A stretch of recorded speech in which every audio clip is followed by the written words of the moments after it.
I'm on a boat, and Rezik is teaching me magic.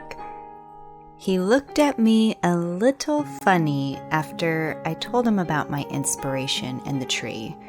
It's not a poop tree, Rezik. Let me take you there. Imagine a deep, dark forest, trees surrounding you, from their roots to their long trunks, leading up to leaves high in the sky. You see no direct light coming through, but there's a constant glow surrounding you. You're not sure where it's coming from, but it fills the forest with warmth and you feel at ease. You explore the forest further, and you come across a tree that stands out amongst the others.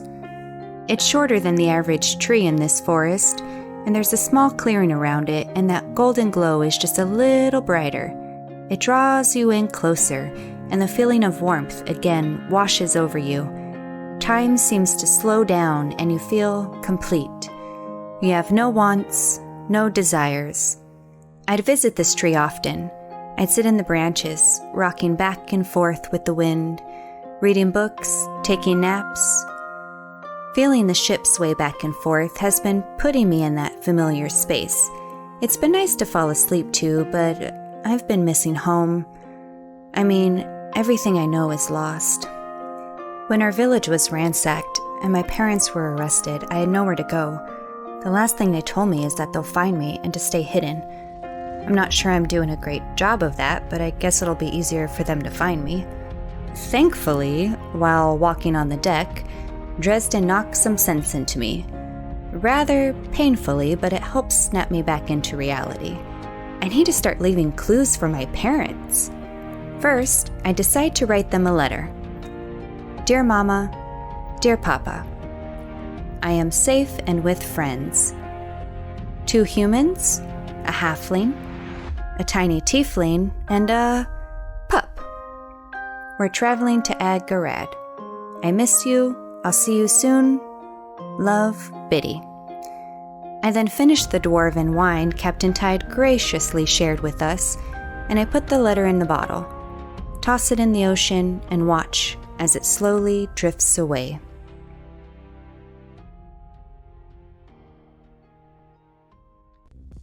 Welcome to MinusOneCHarisma, everyone, the second best Dungeons & Dragons stream on the internet. Thank you for joining us for our Aventide campaign. As we continue on a giant boat ride, we are joined with our good friend Eric, who is playing Captain Riptide. That's part of the show. Hey, Kate, thank you for the raid. I remember where my mic was muted. Yeah, no problem. Thank you, everyone, for joining. We're going to go to a new intro Bobby cut together for us, and then we're going to play some Dungeons & Dragons. So, 3, 2, 1...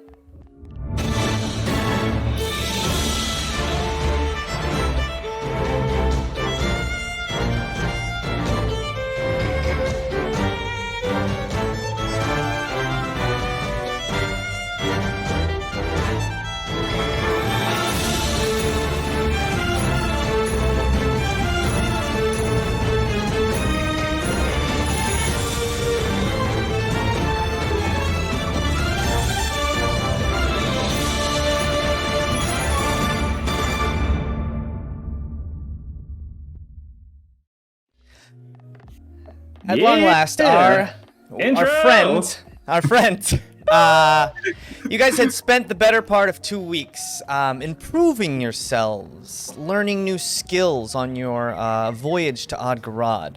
Pup, learning the basics of the Tongue of Titans, a language used by the giants. Kelwise, learning to feel the slipstream heart, the sea's ebb and flow. Trust, the art of multitudinal aerial object cycling or juggling. I will only accept the first way of that being said from now on. And under Rezik's tutelage, Cornelia, she began her deep dive into the laws of magic. And Dresden learned how to destroy a ship's decking. Wait, I learned something everyone. else. What else did you learn? It was juggling and... Accent. Oh, how to copy Rezik's accent! Yeah. Can we hear that? Can we hear that really quickly? Yeah. Rezzik's accent. You don't have to do it again. It's okay. I think I would love to hear Rezzik's accent. It's a lot like, yes, well, I'm so sorry, I didn't mean to intrude. Paintbrushes. That's like almost the exact same thing you said last time. I did my voice too. So sorry. Nailed it. Excuse me. Let me intrude. He's very polite. He's really polite. I love it. We leave off. Oh god. With Cornelia being battered by a giant boomerang. By the way, if you see this is our captain. This is our Captain Tide. Yeah. By our Madrid. And for scale, I have pulled out a ruler and I have put Cornelia to scale, and there we go. There's Cornelia standing next to Captain Tide. My God. And Love it. for those of you who remember last week, that giant boomerang got thrown and just floored Cornelia, leaving her a little worse for wear. But by playing dead, she was able to recover some of her strength. The game of Crowball is very dangerous, and it has lots of different ins and outs. But we zoom into a ship with a snowflake flag frozen in ice, thousands of deliberately well-tied knots of ropes hanging from every nook a rope can take purchase on this ship, and the sea kind of starts hitting your ears. You start to feel the breeze travel in, and we continue on the boat. You guys have approximately 2 days. 2 days to get to Adghorad. You had just passed Vivanine's Rest. If we go to this map here, you see this is where you had traveled through. You started off in Capital City. You traveled up Blister Beach, across the gray wood beach, that forest with the trees who had moved to block out the sun. The Kapatok Strait, which with those giant capital city ships kind of embargoed. You then moved up to Freeman Point. Well, you remember there was a slight altercation between Incento and a very specific seal.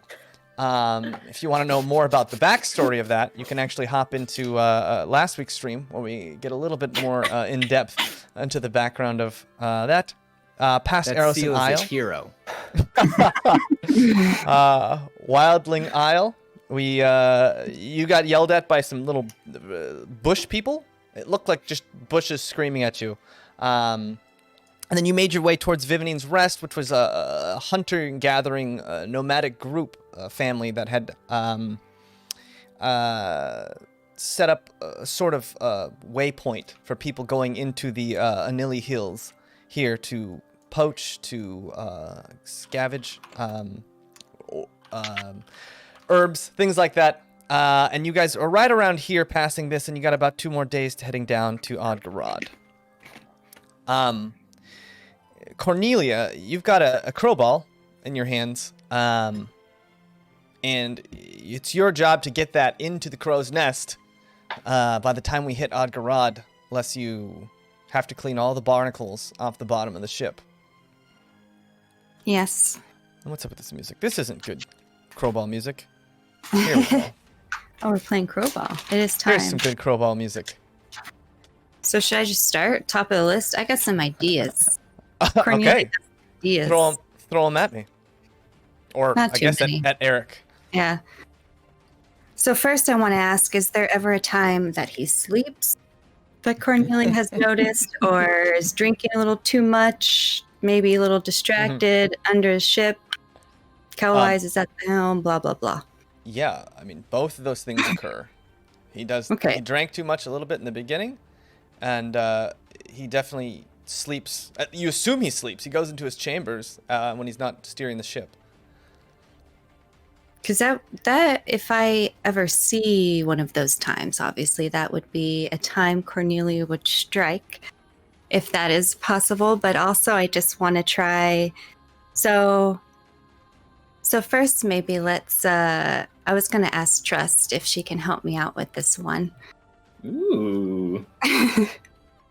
So, What's she asking? hi, Trust. Are you doing this like sidebar?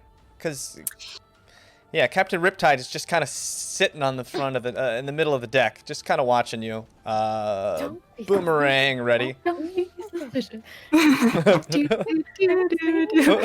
Just having some girl chat, I guess. But yeah, nowhere where he can hear. It would just be me talking with Trust. He's just watching you conspire against him. So first, I was gonna ask if maybe so Trust, I've seen you mock people very successfully. Right, yeah. Mm-hmm. And I need to get this Crowball up in this nest, and we can get some treasure. It's game. Captain Tide has already asked for some help on the outside, so I figure I can ask for some help as well. I have an idea. What do you think? Is who's asking me to insult the captain who's driving this ship with us all on it? We can wait till he's not driving the ship. Kelwise has been steering it often. Right, but the man with the ability to throw us all overboard. It's all out of good fun. Question: we only get the treasure if she does this? I thought she gets the treasure if she does the barnacles. If she, no. She only gets the treasure if she gets the Crowball into the crow's nest.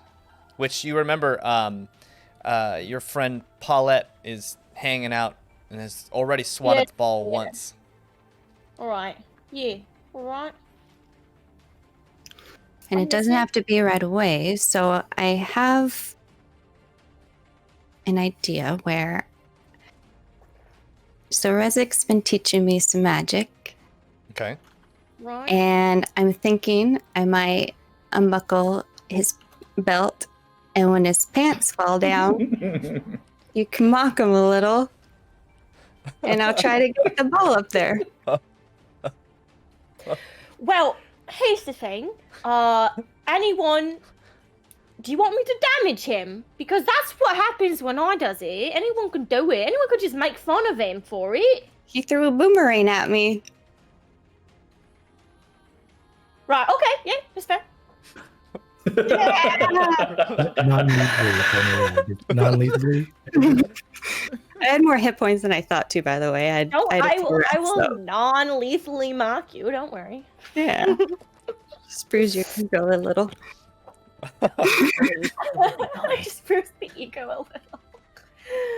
So that is fine. Alright. Yeah, I'm down. Alright, cool. So when I guess you see that cue, if we can't do it right now, unless you want to do it now while he's maybe wait till Kelwise is driving the ship. And you're undoing his pants? I'm not doing the pants, right? I'm doing the pants. Okay. And he is at the helm right now? I believe Incento is steering right now. Oh. So that Tide could play Crowball. Where's Captain Tide at? I'm like right next to the pole, the big pole on the ship, whatever. The mast of the ship. Sometimes called a mast. The mast. And I'm just Your ship though. Wiping off the blood from my boomerang. Just kind of leaning.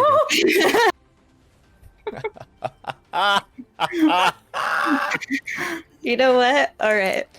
So leave that on standby. Trust, if you don't mind, when you see his pants go down, strike. You got it. So do I have time for another one then? I'm gonna ask Dresden if he can help me as well.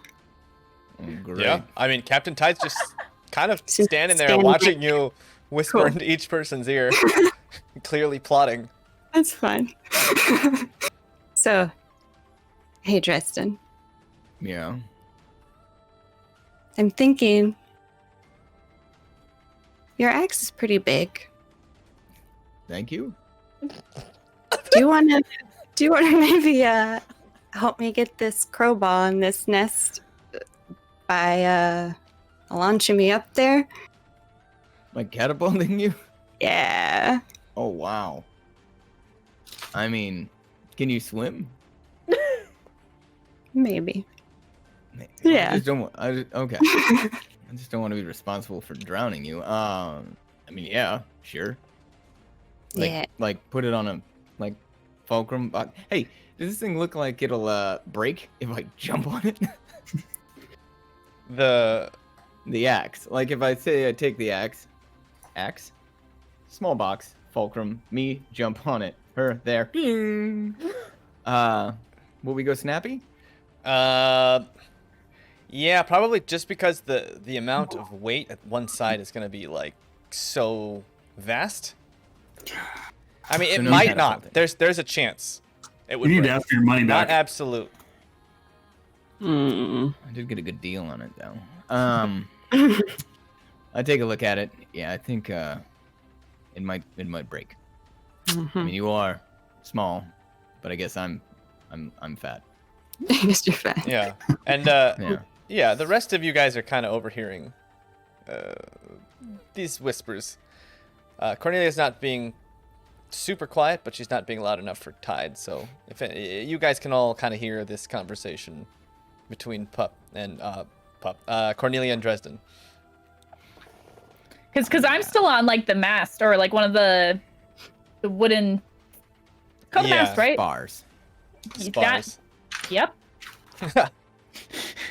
I'm on one of those, just like sleeping, like my legs down, like. Yeah, and it's just every time like the a tides leopard? come, Pup's just sliding a little bit this way, and then Boat rocks back and slides a little bit this way. Yeah. Although I suppose her getting smacked would woken me up. Well, I mean, you're probably awake and aware of everything that's going on. Are you just staying asleep? Yeah, you're sleeping. Okay. Are you in the nest right now? No, she's on one of the cross sections off the mast. The yard, actually. This spar usually kicks out the back. Neither here nor there. Okay, good. I'm on one of the wooden things that goes this way. We had to get that correct. Yeah, the perpendicularity. All right, so after all this, then I'm just gonna toss the ball up. This is gonna be one of the other ones, and then I might come back to it. I have another idea as well, but I'm gonna throw the ball up there and just yell, "Paulette, catch!" That's my first move. Roll an attack. Oh wait, Cornelia, before you go up there or before you leave, Rezik or I just say, it sounds like you have an amazing plan, darling. But just in case, do you want any extra armor to help you if they hit you again? Yeah. All right. And then, what is your dexterity modifier? +3. And what's your current AC? 15. Oh, okay. So I would only add 1. But I just basically cast mage armor on you with a little piece of leather, and it just gives you a little bit of extra protection. So you'd have an AC of 16, not a big deal, but just wanted to help in any way I can. So. Okay. Good luck. Does it look cool? Yeah. What does this magic armor look like? Oh, you've seen it before. Basically, he brings the leather across like this, and as it goes across, this armor kind of starts to almost draw onto Cornelia's body and kind of glitters with like yellow, kind of goldish energy. And then the armor fades away, and now they're just a little bit stronger than before. Oh, all right. Okay. All right. Thank you. Feeling pretty nice. Just Leo walks down the deck. Yeah. I have full faith in you. Good luck. All right. In this case, I'm going to do the mage hand to unbuckle his pants. Okay. Roll a sleight of hand check. And then, Tide, give me a perception check. Ooh. With advantage, since you're kind of just watching Cornelia. Yeah, I'm just like watching her walk He around. gets advantage? Or he gets advantage? On his perception check, yeah. Oh, I got a 2. Oh. Here we go. I got 22. Okay. Yeah. So he sees you kind of. You hold your hand out to cast your mage hand, maybe for the first time in actual, not in training, I guess. And this spectral hand grabs your pants, Tide, and you just kind of put your hand on the side, and it just keeps tugging, and everyone you just see, it's almost like a ghost is in his pants and his legs, and it's just like swishing his pants legs around all crazy. It's like there's just like a windstorm, and you see Cornelia really concentrating with her hand out, just like wrenching his pants around. I'm just gonna look down and see what's happening to my crotch, and then I look up. And I'm just gonna follow that with insults. I've done this for a while. I've had a few games of Crowball. I'll admit this is a first.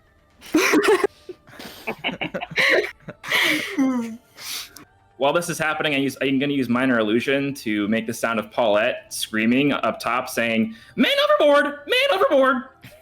Okay, yeah. Yeah, so that you give me a wisdom save, Riptide.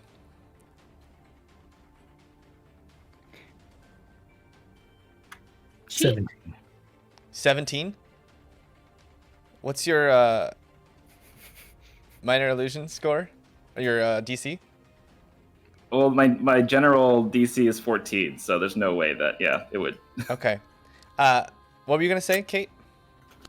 Cornelia threw the ball up? No, I think she decided not to do that. Oh. Not yet. She decided to try and grab his pants instead. Okay. So you hear that, and then instantly you see Paulette like looking around, completely confuddled, just like, what? Was that me? Oh my gosh, my ailment precedes me. Huh. But Riptide,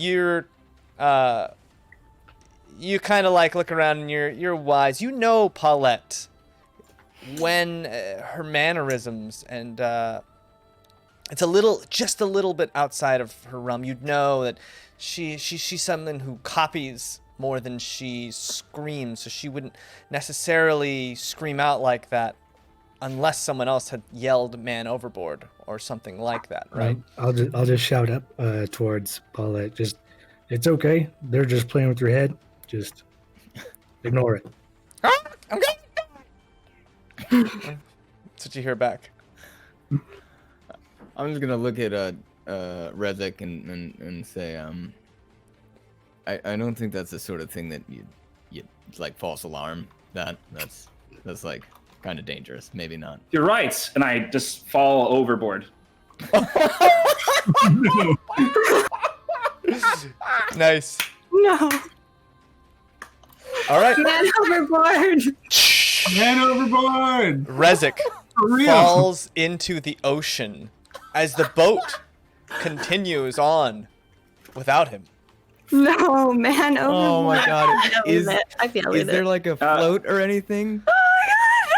James, before it gets too far away, can I try to find an area that I can hide on, that I can misty step over to and just hide on so they can't see me, but I'm safe? Yeah, absolutely. All right, so you guys see Rezek fall. You hear a splash, and then nothing. No Rezek.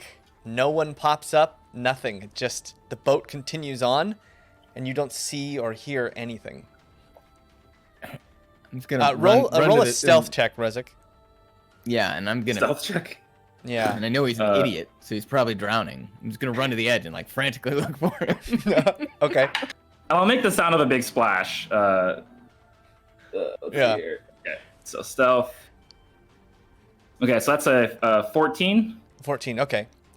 Kate, what's up? While this whole thing is happening, I would like to see if I can pass without a trace myself, grab it, and just go up myself. And so even Cornelia doesn't know. Like I just take it. You'd have to jump down off the perpendicularity. I can stand up and walk, right? I could just sneak. I'm wiggle my way and go down. Like do the whole thing. it's like a big open space, so like it would be hard for you. I mean, you could crawl down inconspicuously and then sneak around, grab it, and try and pop up. Yeah. Yeah. All right. So pass without a trace goes off. Mm-hmm. You reach into the air around you. You find the string that makes that happen. You change destiny just ever so slightly, and give me a stealth check.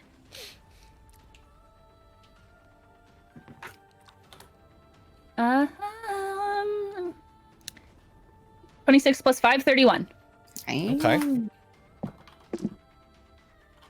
Give me a perception. Pretty good. Tide.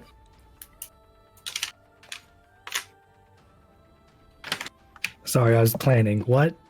Yeah, give me a perception check. Perception. Eric's just straight up that meme with like all the numbers and stuff. Yeah. 7. We got a 7 this time. 7. Okay. You don't even notice Pup kind of coming down behind you and sneaking around until, I mean, you're locked on Cornelia. Cornelia, you watch Rezik go flying into the ocean, big splash, and Pup, you manage to just grab that ball out of her backpack. You flip it up. But Captain Riptide is basically just watching. So Cornelia doesn't see it, but Riptide is basically glued to Cornelia. Mm-hmm. So. I was gonna wait for her to see. I would have waited to see if they went over to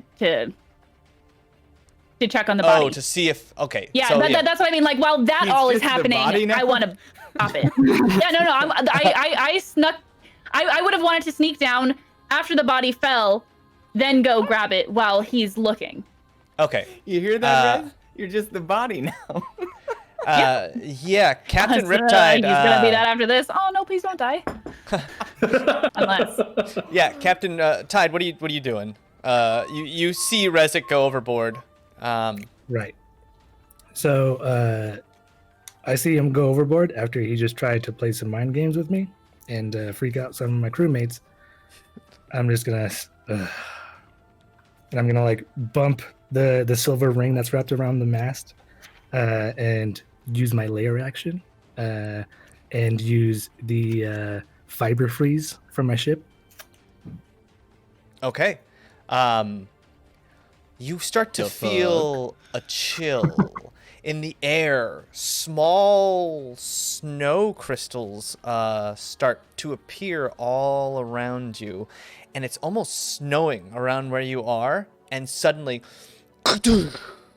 giant spikes of ice shoot out of the sides of the ship, and the whole entire thing, all of the ropes, the mast, freezes in a layer of ice. Rezik, you're on the back of the ship hiding, and all of a sudden, up to your wrist, ice just grows around you, and you're just now stuck to the side of the ship. And then you start to see snow start to pile up on the deck of the ship right now. What are you guys doing? I give up. He's dead. We're gonna die. What is Riptide doing? Is he just vibing there now? I'm just sitting there looking around, looking at all Okay. the, it's really pretty. The ship's still moving? Yeah. Okay,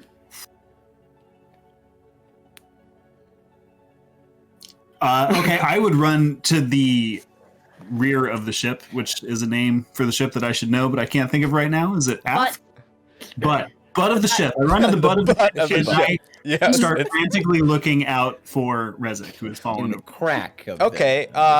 Give me a perception check. Peach, if you will. That's gonna be a. I don't think I have anything else with that. Nope, I do. 13. 13. Yeah, you don't see Rezik. You don't hear anything. Rezik fell in. You heard that splash, and then disappeared down How into far the does deep the depths ice of the sea. extend? Or like we're on a shelf of ice so- now? No. So the deck itself is it's like there's a light snow starting to pile up on the deck. The outside and the mast of the ship got covered in this like thick 2 or 3 inches of ice. And then there's giant spikes that have protruded out as if to like maybe used for ramming, maybe used to keep someone from ramming you. Okay. Yeah. I mean, is Any flotation devices at all? Yeah. Anywhere? Yeah. and is No. Rezik in any pain? Would he be like screaming out right now, or is he still just calm? I mean, Dresden saw me purposely do this, so you don't think I'm dead. I mean, Yeah, I think you're Yeah. dummy though. yeah, but Hey, If you jumped into the water, I've never seen you misty step or anything before. true. It's true. No, Are yeah, my- you've are my- never are my seen. hands both? Are my hands both like frozen to the ship right now? Or do I Yeah, have a, your hands are basically everything that was touching the ship is now covered in like 2 or 3 inches of ice. Like, And it's cold. It's not painful, but it's ice. It's cold. It will be painful soon. It doesn't seem to be like supernaturally cold though. right. I yell over to Captain Tide. Stop this ship! Hell on! What are you doing? Neat trick and all, but I what the thought we were hell? still playing. I think we are, but also drowning? No. And nothing that floats anywhere on the ship. Do you Barrels, think about that? wood, empty barrels. Nothing. I look at Frogrick and I just look back at the group. Frogrick, just go check. Please. Do I have to? If I can, I'm just gonna throw him overboard. Just go check. Okay. Yeah. Frogrick is surprisingly heavy. Give me an athletics check. He doesn't really offer. He doesn't offer much like resistance. I'm just gonna shout. Just be like, it might be a trick still. Be careful. I'm gonna yell up to Pup and ask if she can see anything. If she can see Rezik. I'm not there. Oh, Yeah, where are you? Pup's 18. gone. 18. Pup just like poof, disappeared. 18. Yeah, you pick up Frogrick with some effort, but you've been training with that big axe. Luckily, it's like no. Yes. Sploosh. And he pops up and sticks a hand onto the side and grabs it. I'm a toad, not a frog. Damn it. Did I just kill him? And he's just like holding the side of the ship, like perched out of the ice. It seems like the ice is pretty sticky. And with some effort, Frogrick starts sidestepping onto the ship, just like moving across slowly, like looking in the water, sticking his head under the water, looking around. Is that Popping what up. he was supposed to be doing? I'm sorry. Sticking his head under the I tried water, to drown looking him around. on Well, accident. I added a few more instructions, but Yeah. And eventually, Rezik, you see Frogrick pop his head out to the side, looking down, and it looks up. How did you get back here? You got me all wet. I hate Sorry about that. this. If you could help, my hands seem to be stuck to the ship. Funniest thing. Yes, unfortunately for you. He's over here on the back. I'm just gonna say keep an eye on him. In the butt. Do I have to? And during all of this crazy stuff that's happening, does Cornelia do anything during all of this stuff that's happening? Or... Like, I don't want to seem like a bad person because I didn't know this was happening, but Can as soon as that happens, can I cast Dark Vision and Darkness? Well, I think those are both concentration spells. Nope. Are they? No. So you drop Dark pass Vision without a... is not. Oh, pass without a trace. Is that a concentration either? Nope. All right. Well, Dark Vision doesn't let you see through darkness. Oh no, Pass Without a Trace is concentration. So I would drop Pass Without a Trace. Can I not see in darkness? Oh, you're right. You can't you're see right, in you're right, magical you're right. darkness. That's on me. That's on me. I still kind of no. Oh, no, never mind.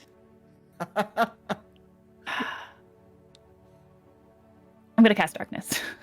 Okay. I'm gonna like onto where the thing is, cast darkness and try to grab it. Okay, Could you imagine- Cornelia, yeah. Cornelia, all of a sudden, all of your visual senses just go dark. You don't know if this is something Riptide has done. You've never seen something quite like this before, but you're kind of freaking out. Cornelia is the one that went with me when I did it to grab what's his face. No, that was Silence. That was I lied. Silence, yeah. And then Cornelia, roll a perception check, and then Pup, give me a sleight of hand to just this out of the backpack. This Crowball. Just gonna shout into the darkness. Oh, what now? 14. 14, yeah. So Pup, you managed to just yeet that ball out of her backpack, and you grab it. You've got it, and you're in the darkness. What are you doing? Matt, I want to go back to where I was hiding before and recast Pass Without a Trace. Okay, roll a stealth check with advantage.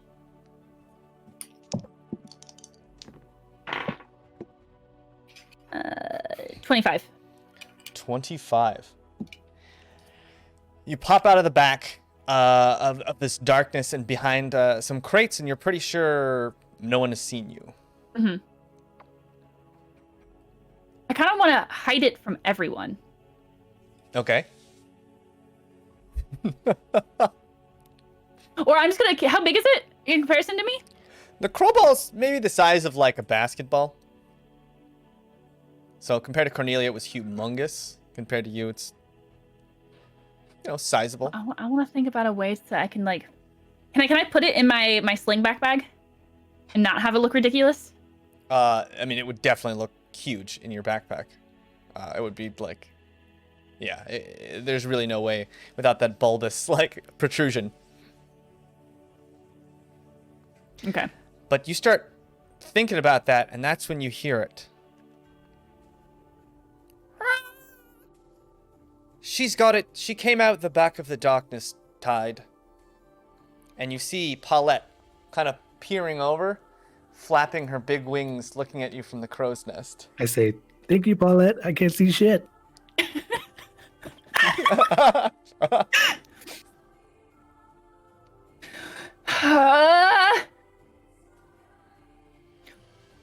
No. I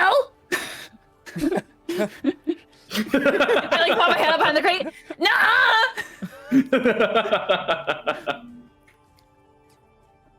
Can you please Look- turn off the dark? It would have dropped when. Wait, is darkness? You haven't cast... Darkness is concentration. It would have dropped when I cast Pass Without a Trace. Oh, I didn't know you recast it. I didn't know if you did or not. I only got to the part we were... Okay, so you cast Pass Without a Trace again? Mm-hmm. All right. Will everyone please stop making me feel drunk? It's so dark and cold. Rezik, the ice that's holding you is starting to melt pretty quickly with the ocean. You notice the parts of the bottoms of the boat that were covered in ice almost instantly melted away. It seems like this ice forms and then just like regular ice quickly melts away. And Frogrik's just there, just looking at you. And you can't tell like really what his expression is because he always looks kind of upset and annoyed. Hands almost free. Just melting. Okay, there we go. All right. Whew, all right. Well, just hanging out, huh? Yes. I'm Okay. wet and cold now. You climbing up? All right, so Frogrick starts to try and climb up the side, sticking to the ice that's left over, as you guys both kind of come up the butt of the ship. Cornelia, what are you doing? You kind of... the darkness drops and you realize you don't have the ball anymore, and nor do you know where the ball went. Yeah. Hey, Captain Tide, do you have another ball? No. But I do know where it is, and if you don't, I'm okay with that. Is this important? Who's got the ball? Is the ball important? Is it valuable? Yeah, put it in the nest, pup. No! Go.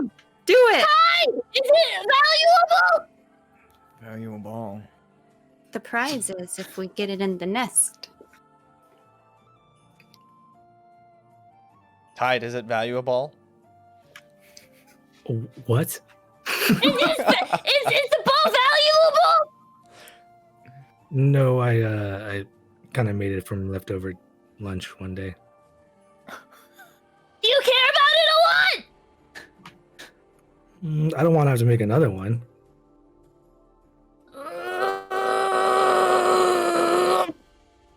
I put it over my head and I want to throw it over the edge. Okay. If I throw it over, does nobody win? I think that's like you lose. I mean, we still have one more day to play this everybody game. We losing? could try it again tomorrow. Tide Can I has start playing like a soothing lullaby type tone to Puff, trying to calm him down? Yeah, give us a soothing Just kinda- lullaby. Yeah, so let's go here. There we go. Just some Yeah. soothing tones. Nice. Trying to bring the mood down. And I just slowly like put the ball over the edge of the thing. I shrug. I tried. Okay. Put the ball in the crow's nest. You'll get lots of friendship coins. I go, Mm. oh, okay, and I toss it up and I catch it like over the edge, just like mess with them. I'm like, Okay. Tide, I'm grabbing another keg. I didn't touch it. Yeah, okay. Yeah, Dresden goes downstairs to grab another keg. I'm Grab it gonna from the back. too. Grab it from the back. We gotta kind of. Me too. I'm gonna go with him. Noted. Yeah, I think it's just back. It's back to the Tiny drawing Toes, board. what are you gonna do everybody. if I put this in the nest? I've already gone. I'm getting more beer. Oh,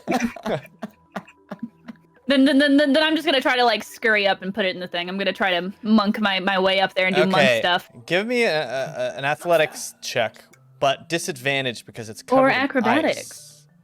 ice. Well, if it's climbing, it would be athletics. But it's also covered in ice right now. So that would be. Damn it. Thank you. So Wait, disadvantage. so a disadvantage for athletics? Yeah. Mm-hmm. Gonna perform Phantasmal Force on Paulette while this is happening. Ooh, okay. All right. What is that? A wisdom save? It is. Don't you dare!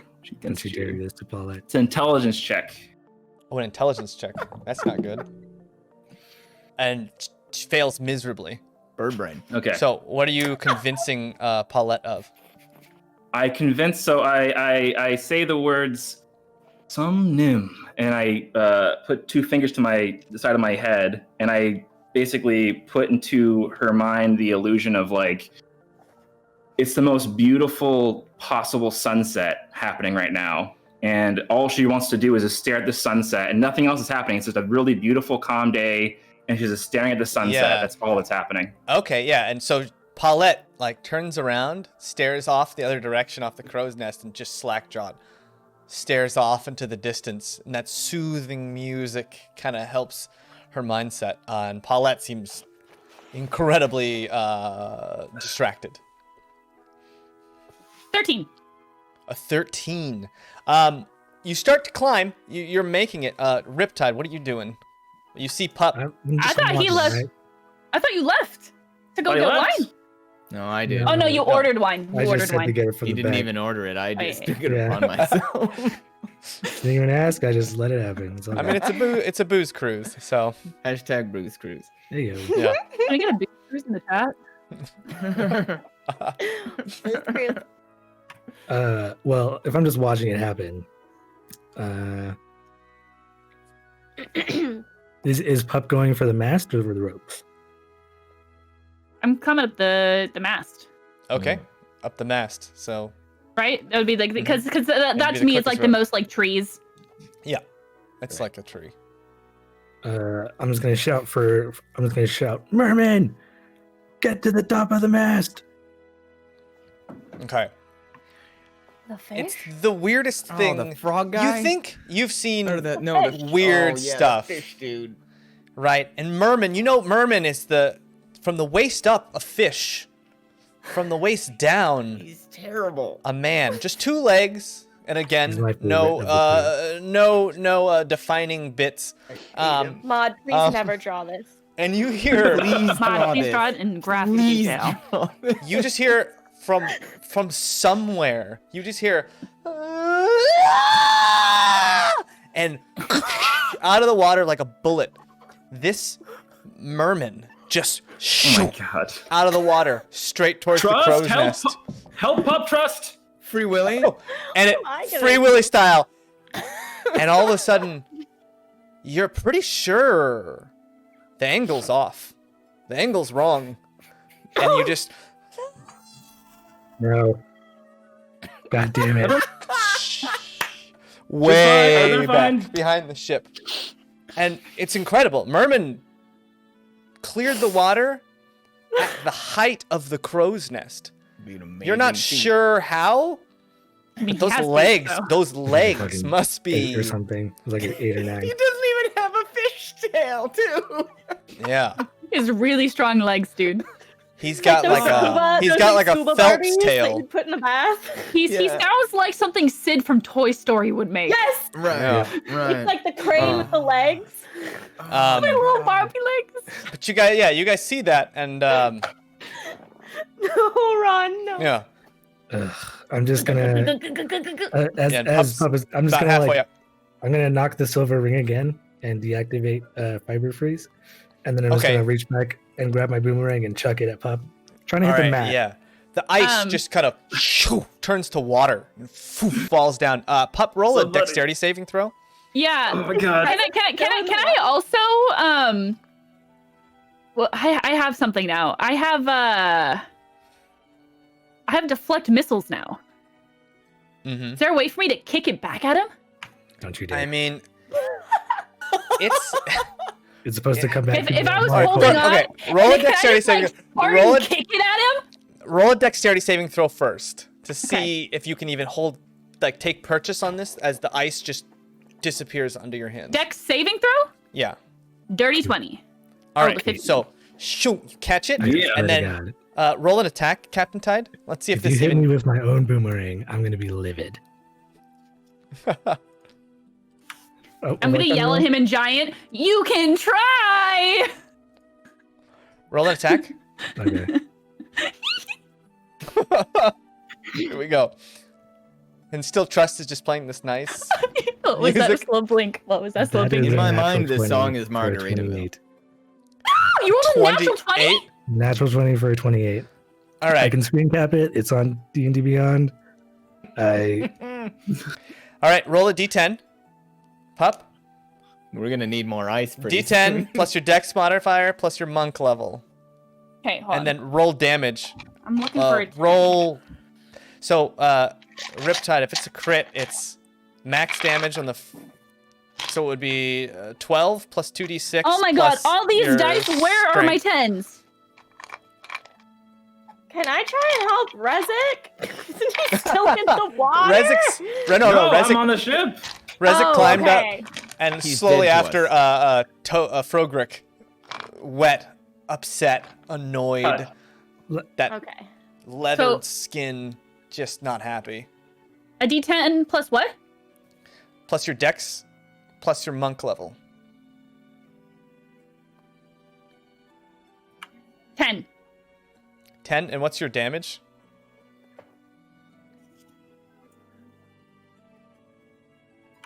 I got a 25 total of non-lethal blunt damage. All right. Yeah. So, Pup, you're ready to deflect this thing, and Riptide lets it rip with every muscle fiber he has. Just this thing comes at you faster, and it looked smaller because he was a little farther away, and it's a little bigger than you anticipated, and you managed to deflect 10 damage off this attack, but it's force. It's not that you couldn't deflect it normally. It's just the momentum of this massive weapon just knocks you off the mast. And you take how much damage? Is there a way? Can I try to hold on because I see it coming? Can I brace? Yeah. Okay. What was the damage? It was a total of 25. 25. So you take 15 points of damage. So roll a dexterity saving throw, DC 15. This game is so intense. That was the natural 20, by the way. It's not Yeah. normally like that. You're good. No, that's hilarious. No, that's Eric like feels narrative bad. wise. Eric Narrative feels wise, bad. that's I feel like perfect. shit. No, you shouldn't. That's hilarious. Also, I'm and fine. Trust. Are you inspiring anybody? Are you helping anyone? Or are you still just trying to calm the mood? Yeah, are you like inspiring anyone? That would be so crazy wild, you know? That'd be so weird. So it'd be so crazy. It's so I nice. have. I'll use my mantle of inspiration. Oh, okay. And grant 5 temporary HP to both Pup and Cornelia's. Oh, she's not up here. Never mind. Okay, so you give her 5 I'll HP, just so do a that regular- would reduce the damage to 10. So the DC is now 10 because her mantle kind of shielded you from some of that damage. So roll a dexterity saving throw to see if you can hold on after just getting smashed. Dex saving? Yeah, dex saving throw DC 10. Now with the What's mantle. DC mean? You have Like to roll minus? 10. No, you have to roll the Oh. 10. 10 or higher. That's the number you're trying to beat. Oh. Does that mantle ability have any kind of? Yeah, any that's kind very of Mario cool Kart. I visual to it? rolled an 11. An 11. All right. Boom! You guys see splinters of wood fly everywhere, and Pup pulls this crazy acrobatic, trying to grab a purchase on this boomerang to try and change its trajectory. Unsuccessfully, taking a hit right to the side, flipping over it, and then manages to grab on to the top of the of that mast, just on one of the ropes, holding on. And that boomerang starts coming back. Pup, roll one more athletics check to see if you can make it to the mast before Riptide gets his boomerang back. Yeah, to climb Okay, up. I'm using Eric dice. Eric dice. Uh-oh. You would do that. Using Athletics? Mm-hmm. Your own dice against you. I rolled a 12. Athletics plus 3. 15. 15. You guys hear this from the crow's nest as that ball crosses the Yes! precipice and drops into the crow's nest. Yes. Well, Eric Bring unloading- back the beer for celebration! Eric dice. while unloading Can the we get an keg, Eric dice in chat? Throw it away. We don't need it anymore. I turn to Cornelia and I say, as we're moving the keg out, does it count if you're not the one that actually puts it in the crow's nest? It's just irrespective of everything that's happening up there. I mean, are there rules in this game? I don't know anymore. To answer your question, I'm just gonna walk by Cornelia and like shove the treasure chest, the small treasure chest, into her hands, and I'm just gonna walk down the ship and down below. And I'm gonna look up at Dresden and be like, "Yep." Guess so. All right, we're taking this up. Start pulling Yes! the keg up. Okay. Drinks all Yeah. around. Yeah, so you guys start divvying that up. You notice Paulette Shout, still from the back. Paulette not the new still ones. just staring From off the back. into the distance, slack-jawed. From the back. Oh, Yeah. I'll release the spell. It's only lasts for a minute anyway. Okay. Yeah, you I'm, release the spell and you notice Paulette still staring off into the distance, slack-jawed. Broker. Good job. Who's doing that? Paulette I in mean- the crow's nest. Oh. Uh-oh. All right, so yeah, Cornelia, you have I this feel a- chest, and you guys start to feel the water starts to swell. The boat picks up a little steam. It starts to move quickly down the coast, heading in the direction of Adghorad, and everyone. You feel that sense. Where's Frogman? Can I just bring him a beer? I threw him in the ocean. Yes, you can All right. bring Frogrick a beer. Frogrick. There it is. Yeah. Yeah. And then I'm gonna Yeah. ask him. You're a toad? Your name is Frogrick? Shouldn't you be Toadrick? No. Okay, never mind. Thanks for helping me out. And then get on to whatever you're fucking going on. I just wanted to apologize. I heaved him into the ocean. I'm not a swimming amphibian. Well, yeah, but frogs can swim. You're not... Because when Toad. with a toad and a frog, toad, Swimming frog. is Hey, drink up. incredibly difficult for me. Great. And he walks off. Yeah. Just And adding to that, I think we definitely would give we would kind of pass out ale to all the crew as well, and just kind of That's not ours. good game, Yeah. Yeah. High five them all. Good game. Good game. Sportsman. Yeah, you guys are celebrating, and about 20 minutes later, you just hear The fishman And- land. you see crawling over the deck with fins. That fishman kind of just scooch onto the deck. Looks at you guys, and his eyes are on either side. Kind of looks at you with one eye. Looks at you with another eye. And then just wanders over to the back of the ship and sits down. Ale? You kind of come up to it with ale, and it looks at the ale. Just total blank stare on its face. Do I pour it, or Either I'm just way. gonna go. Yeah, just stares at you. We've broken everybody. Yeah. I mean, they want to play these games and they get so mad when they lose them. It's a little weird, to be honest. Not used to losing, I guess. Look What's at in, us. What's in the box? Was that guy in the water the whole time? I guess so. I have no idea. Okay, what's in the box?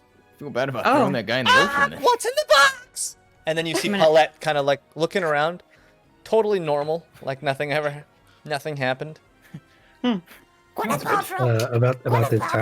About this time, I'm gonna be dragging out the giant like submersible tank thing. We're supposed to like go underwater, and I'm gonna grab Kelwise just by the shirt and say, "Come on, you're gonna help me." What are we doing? I don't say anything. I just carry on forward with this big Okay. ass Oh, okay. submersible tank ready for. Can I start playing like a victory song? Like a victory. Sure. Yeah. I'm gonna yell at Yeah, Kelwise. Don't forget victory to. song. Oh, you're gonna. Your victory are we song gonna hear sounds one? something like this. Oh gosh. Not this From one. last week. No. Oh. It's so good. All right. Ladies Yeah. and gentlemen, start hate. your engine. Oh my god, I'm so glad I wasn't there. Okay. Wait, Yeah. you both have steel drums. I'm like, yeah. Wait, Kelwise. who's going underneath to do the barnacles now? Well, looks like Kelwise. I've been conscripted. It's mine. I lost, so I have to do barnacles. But Wait, I want to do it. no, You gotta go under the ship. That's so cool. this is wanna the do job it. specifically for Kelwise. I'll get you a job like that soon. Yeah, I want to go under. Later. I've never been underwater before like that. Go enjoy your victory. I'll start juggling for Pup with my new skill. Whoa. Yeah. Very similar to that look that Paulette had God. when the Phantasmal Force was cast. Pup just Drool. instantly. Same thing. And how yeah, have we and you not notice died Paulette's the same. Just sees you juggling and then I mean, she's gotten so good. Really impressive. Rezzy, give me some sparkles, Rezzy. Let's go. all right, and you guys Just start like throwing it putting back. on a show. Kelwise, Captain Riptide kind of pulls you to the side with this big glass encasement. I guess you could say it looks almost like a bell with a rope tied to the top of it, but made of glass. What's that thing? This is what we use to get underneath the ship and clean off barnacles and stuff. It goes in the water? Yeah. And you go inside it? Mhm. Does he fit inside that? Like, is it giant? It's big. That's a DM question. It looks like it would be like, like for someone his size, like you would fit in there. For him, it looks like it would just fit like on top of his shoulders. It would like his head Darth would go helmet. into the very Darth helmet style. Well, sounds like a great time. What do you need me to help with? I got to show you something. It's kind of related to the steering. Okay, cool. Kind of hard to explain from up here. All right, I guess we're gonna get wet. Yeah, take off all your heavy stuff, and I start like disrobing all my heavy leathers and stuff, and just going down to like a leather speedo of sorts. There we go. Yeah. Hey, trust start up playing the very up the white. tempo. Yeah. That's me disrobing. That's I'm nice. assuming Kelwise Yeah, is still and, holding his broom. Yeah, Kelwise My from broom the has been 3 passed off. Seasons comes back. Very Yeah. familiar. That bountiful chest hair, that It's- magnificent skin tone gleaming in the sun. Beautiful. Thanks. I Yeah. work out. I can tell. All right, so will you help me with this? And I like get on one side of the big bell and kind of like hold it over the edge of the ship. Okay, I'll take the other side. And I say, this is going to be filled with air. Once we drop it, it'll just kind of like hold the air as a bubble as it goes underneath, and we're going to be using that to breathe. Should we tie that off? Yeah, actually, that'd be helpful. Yeah, No. Dresden, you see that and you're like, oh God, like I'm no seaman, but I was planning on doing that, but fair Yeah, point. Thank you. Tie it really good. We don't want it. Yeah. Double knot that. Maybe triple knot. Mhm. Can't triple stamp a double stamp. But I hop onto I hop onto the edge of the rail and like have one hand on the bell, and I look over the edge, and then I look back at Kelwise On 3. on 3. 1, 2, 3. And I jump off and fall into the water with the bell. Okay. You guys into the water. And Kelwise, you've never seen a device like this, and you've never been in water this deep. You came from a nomadic fishing group that would wade out not too far from the shore, and you look down and there's darkness, a kind of darkness and abyss that you've never experienced before. And you've seen the ocean, but you've never experienced that kind of infinite space. And as you look down at that void below you, you start to feel small, very, very small, like a grain of sand on a distant planet. I liked it a little better on the boat. We're like inside the bottom of the bell, kind of like just our heads poking through the water underneath, and we're like underneath the ship, and I kind of like steer us towards where the barnacles are. So I'm not sure if you can feel it, but there's movement in the water, kind of when you get this low. Can you feel it? Kind of difference from your feet to your head. Yeah. Is that just the stream flowing past us, or what is that? What is that I'm feeling? The best way I like to look at it is we have blood in our skin and we have blood in our veins. Seems like the veins are kind of pushing the blood throughout the body, kind of being the source, and the heart is what pushes that blood through. My captain taught me this a long time ago, before he gave me the ship and paid a hefty amount. But there's this thing, and I kind of like duck my hand underwater, so like he fall and like looks as well. Yeah. And then as we're like looking down, I just tap his forehead and bring him back up. There's the stream of the ocean. The whole sea has this pulse behind it. The heart of the sea. It's this movement that kind of flows and pushes the sea where it feels it's supposed to go. And there's people like my captain, and I'm working on it, who have been able to kind of tap into the pulse, kind of see the flow and get much more of a grasp of what the sea is trying to do.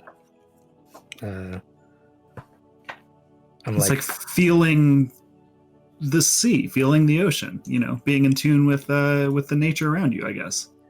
Yeah, it's not. It's a bit deeper than that. Kind of hard to explain, but it's like it's kind of like a out of body experience. Only the out of body is the ocean. So you kind of meld together. You kind of see what flows and where these streams and tides are coming and where they're going.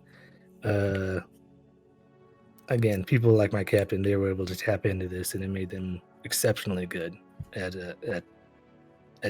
driving and steering their boats and being able to do a lot more of the treacherous stuff. I don't know if you know, there's a coast not far from here where there's a very wretched river where a lot of these shipwrecks kind of wash up. What was that coast called?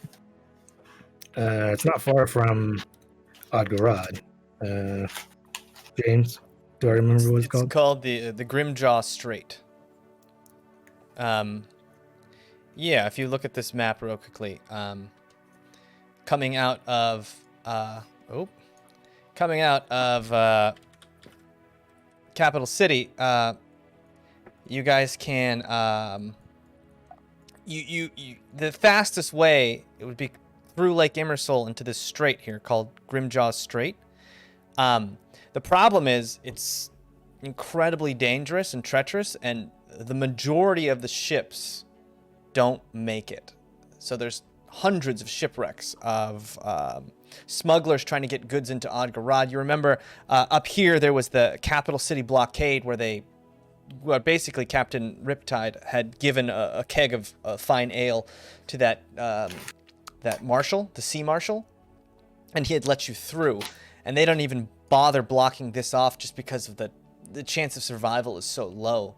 And it's such a treacherous trip, they don't, no one really takes it. So that's the Grimjaw Strait, and you might have heard about it from a few sailors on the coastal towns you've been to in your journeys on the Oxnard coast. Okay. And there's been a lot of people who've tapped into this and have been able to traverse stuff like that. They've managed to somehow read it. Sounds amazing. I mean, thank you so much for showing me even just the beginnings, the small, I'm just so thankful to have met you. You're a true friend, Captain Tide. Thank you very much for showing me all this. Well, I can kind of see the quiet need to get yourself ready for anything that happens and adventuring, and the sea is certainly somewhere where I think that people can grow to be who they want to be. That horizon can lead anywhere. Well, I hope it'll lead me somewhere someday. Someone kind of did the same thing for me a long time ago, so. And I just kind of like give him the bro hand, I do it as well, but I leave like a scraper in his hand instead, and I say, "We have work to do." Meanwhile, on the top of the deck, Fantastic. the party continues. You guys see everyone's got beer. Everyone's kind of happy. Even Frogrick looks a little bit less annoyed. Inkson, terrified, at the helm, just like, oh man, why do I have to steer the boat for so long? Oh God. You have so Vincent many just arms totally if you turned get into tired. Shaggy. Please, man. Yeah. What are you guys doing? That's so true. Cornelia, what are you doing with that chest?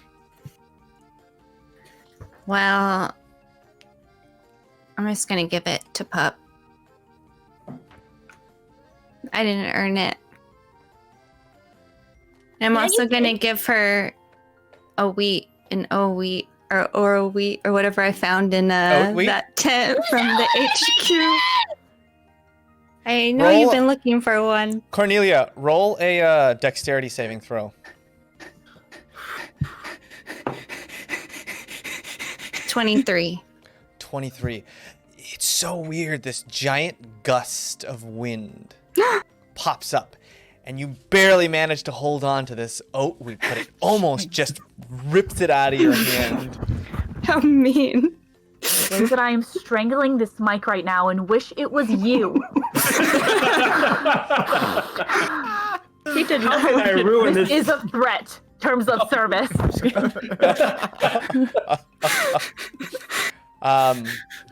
You manage to hold on to it. You grab it, but then you look, and it's like it's mangled a little bit. It's like the wheat at the top, the germ has just kind of been like ripped. It's still together. It's all crumpled up, and it's weird. It's perfect. I love it. Yeah. I'll trade you. And I very aggressively shove the chest in her and grab the oat and put it in my mouth and turn into to pop. Yeah.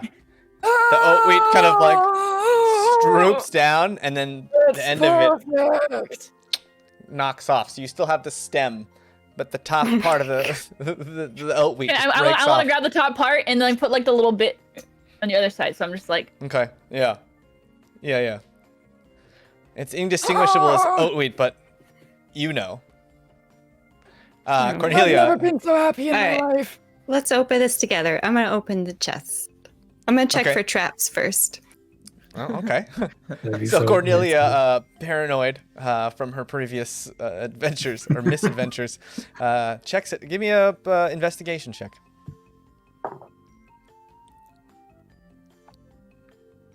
amazing. 16. Oh, 18. 16. 8. No, 16. I'm sorry. Okay. Meanwhile, Kelwise, give me a D100. Cornelia, you look. It's a nice looking box, although it looks worn, weathered, pretty bad. Like it was sitting somewhere for a very, very long time. You don't notice any traps, but the way it's made, there's like no room. You can't really see inside it or anything like that.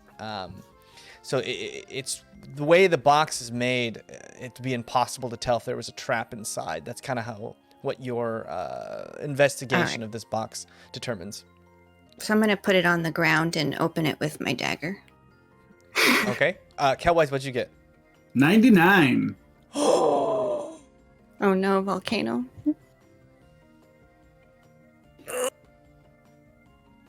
Except for the chest or death and the game. No. All right. So I didn't expect that. Cornelia, you Just let it open the have a chest boat and ride. the chest lid pops up. And what do I see? And you see inside like this almost velvet lined interior, very soft, very expensive looking, and you see a few objects inside of it. One, a pouch full of something, just this cloth pouch tied nicely with a ribbon. You see a small folded piece of fabric that's been very like a silk fabric kind of folded on top, and then you see a silver looking flask, masterwork, beautiful. A silver flask? Yeah. Does it have anything on it, like, or in it? You look and it's got a horse. You've never seen anything like this before, but it's got a horse, although it's got like some sort of horn protruding out of the top of its head, scraped into the side of this flask. Wow. Oh. So a unicorn. Yeah, a horse or something like that. I don't know. Horse. And then does it have anything in it? And what's in that pouch? You Or, like, look what in the does it look like? pouch and you feel it. It's hefty. And you look inside and there's gems. All kinds of different gems inside. Why would he give this to me? Is it valuable? What do you think, pup? What is happening? He hates barnacle duty, huh? Yeah. My brain is off. I'm the only thing in my brain, Pup's little tiny pea brain right now is oat wheat.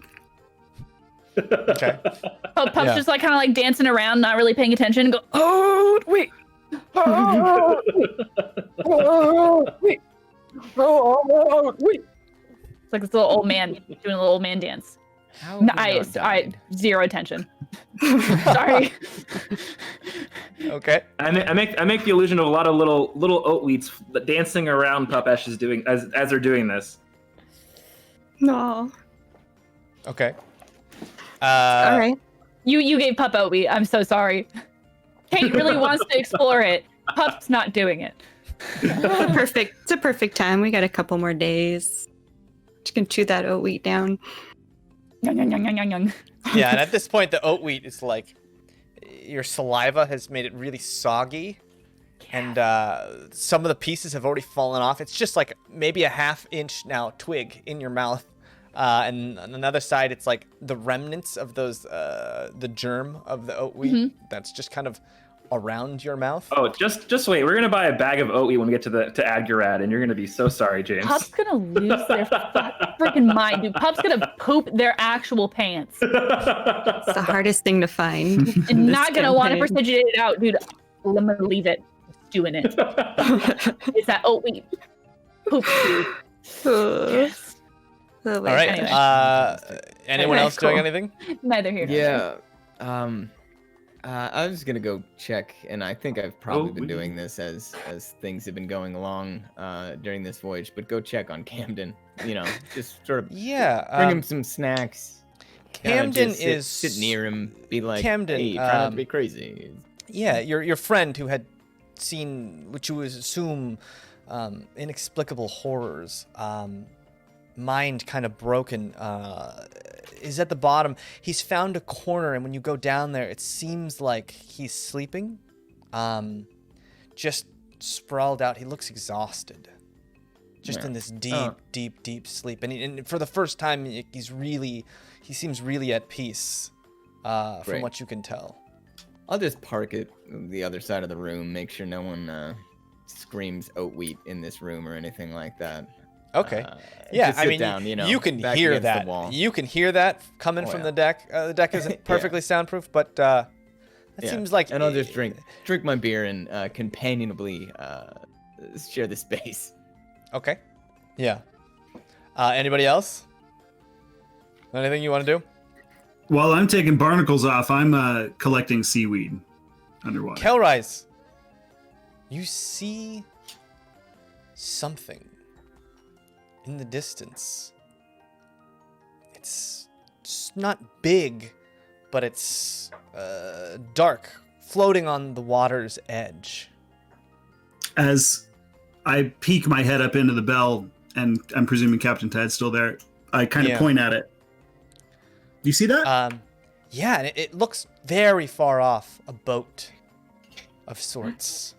A small boat, a single mast, maybe half the size of your boat, but quick, moving up the coast. I'm gonna climb up the bell, and I'm just gonna shout. Well, I'm gonna tell Kelwise, we should make it back up. We'll finish this later. Okay. I climb up the bell and start climbing up the rope. I follow him. Yeah, and you get up, and this boat is gaining on you guys, and it's covered in this dark, almost black cloud, and you can't tell if it's actually there or if it's just something surrounding this thing. And as it pulls up, it gets closer and closer, and you can see 3 humanoid figures on this boat. Everyone's celebrating all around you, but something in your mind, it feels dark, feels cold. You get this chill, much deeper than the chill that the boat had made.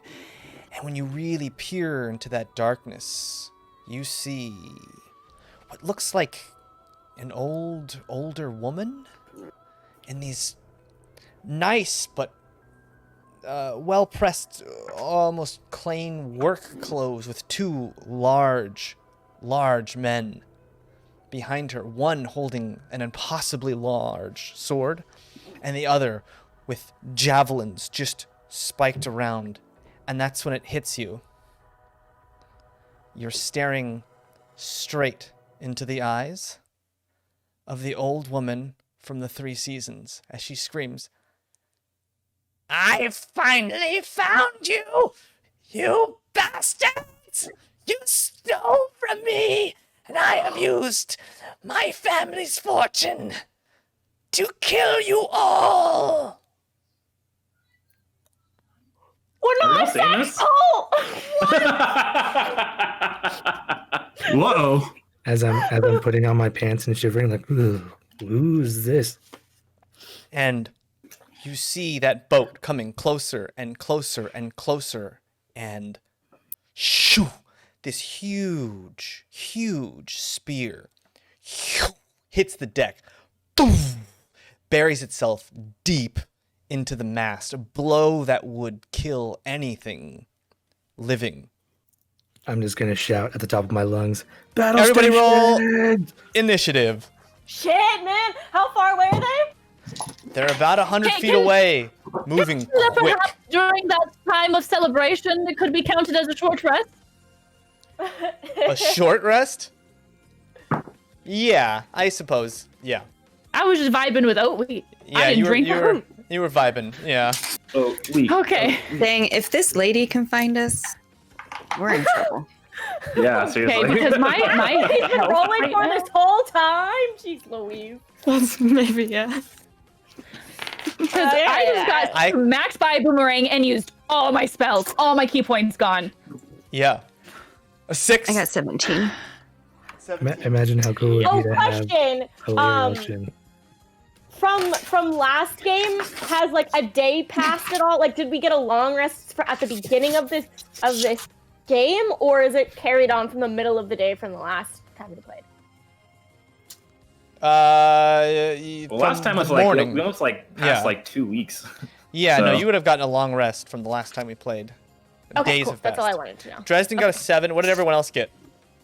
18. 11. 18? Captain Ty got an 18. 11?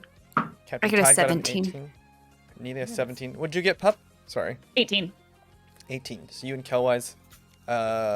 Who wants to go first? Roll for it. Maybe Eric, since he's got a... Yeah. I got a 3. Eric also got an 18. Yeah. Do we choose, or does it go by dex? Just choose. or You can that. just choose. You can just choose. Okay. And I then gotta Daye, put on my Daye, what pants. did you get? 8. An 8. Okay. And that was Rezik. I'm sorry. What was yours again, Rezik? 11. Okay. Cool. Yeah. So this giant, massive spear just into the mast. Riptide immediately just screaming, "Battle stations!" And you see Paulette swoosh up to the crow's nest, start pointing out orders, starts telling the distance of the boat, how many she sees. She's just relaying information super quick. Inkson just starts screaming, still holding the helm. Doesn't do anything, but just starts screaming at the top of his lungs.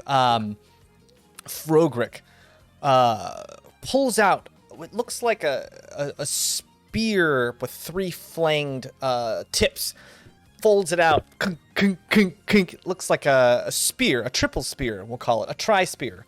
Holds it in his hands, and you see that fish man into the ocean.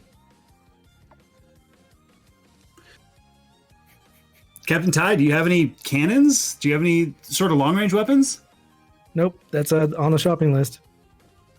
Okay. We're doomed. Can you use your ropes? Yeah. And Oh, then wait, freak them out like you did it before. that's what I'm doing. Well, no, that I can only do that once a day, and I'm gonna leap off and grab one of the ropes and swing towards one of the assailants. Are you gonna swing onto the? Well, they're about 100 feet away, still. Oh, I'm gonna swing onto the railing, and I'm just gonna say, "Bring it on!" Okay, yeah, like like a bestial maniac, you see Riptide just jump onto the side of this deck and start screaming at these guys. All right, Kelwise, what are you doing? They're 100 feet away? Yeah. That's too far away to hit with arrows, right? No, you could shoot one.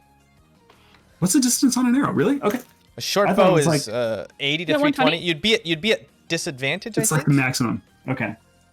Yeah, I'll fire an arrow. Just, okay. At the, you said there's 3 of them. One with spears, the woman, and who's the other person? One with a giant, uncomfortably large sword, about the same size as Dresden's Herniax. Okay. Made for the same similar sized being. Would you say these beings would be considered large? They don't look to be taller than Riptide, but their muscle mass, they're almost as wide, they're super stout.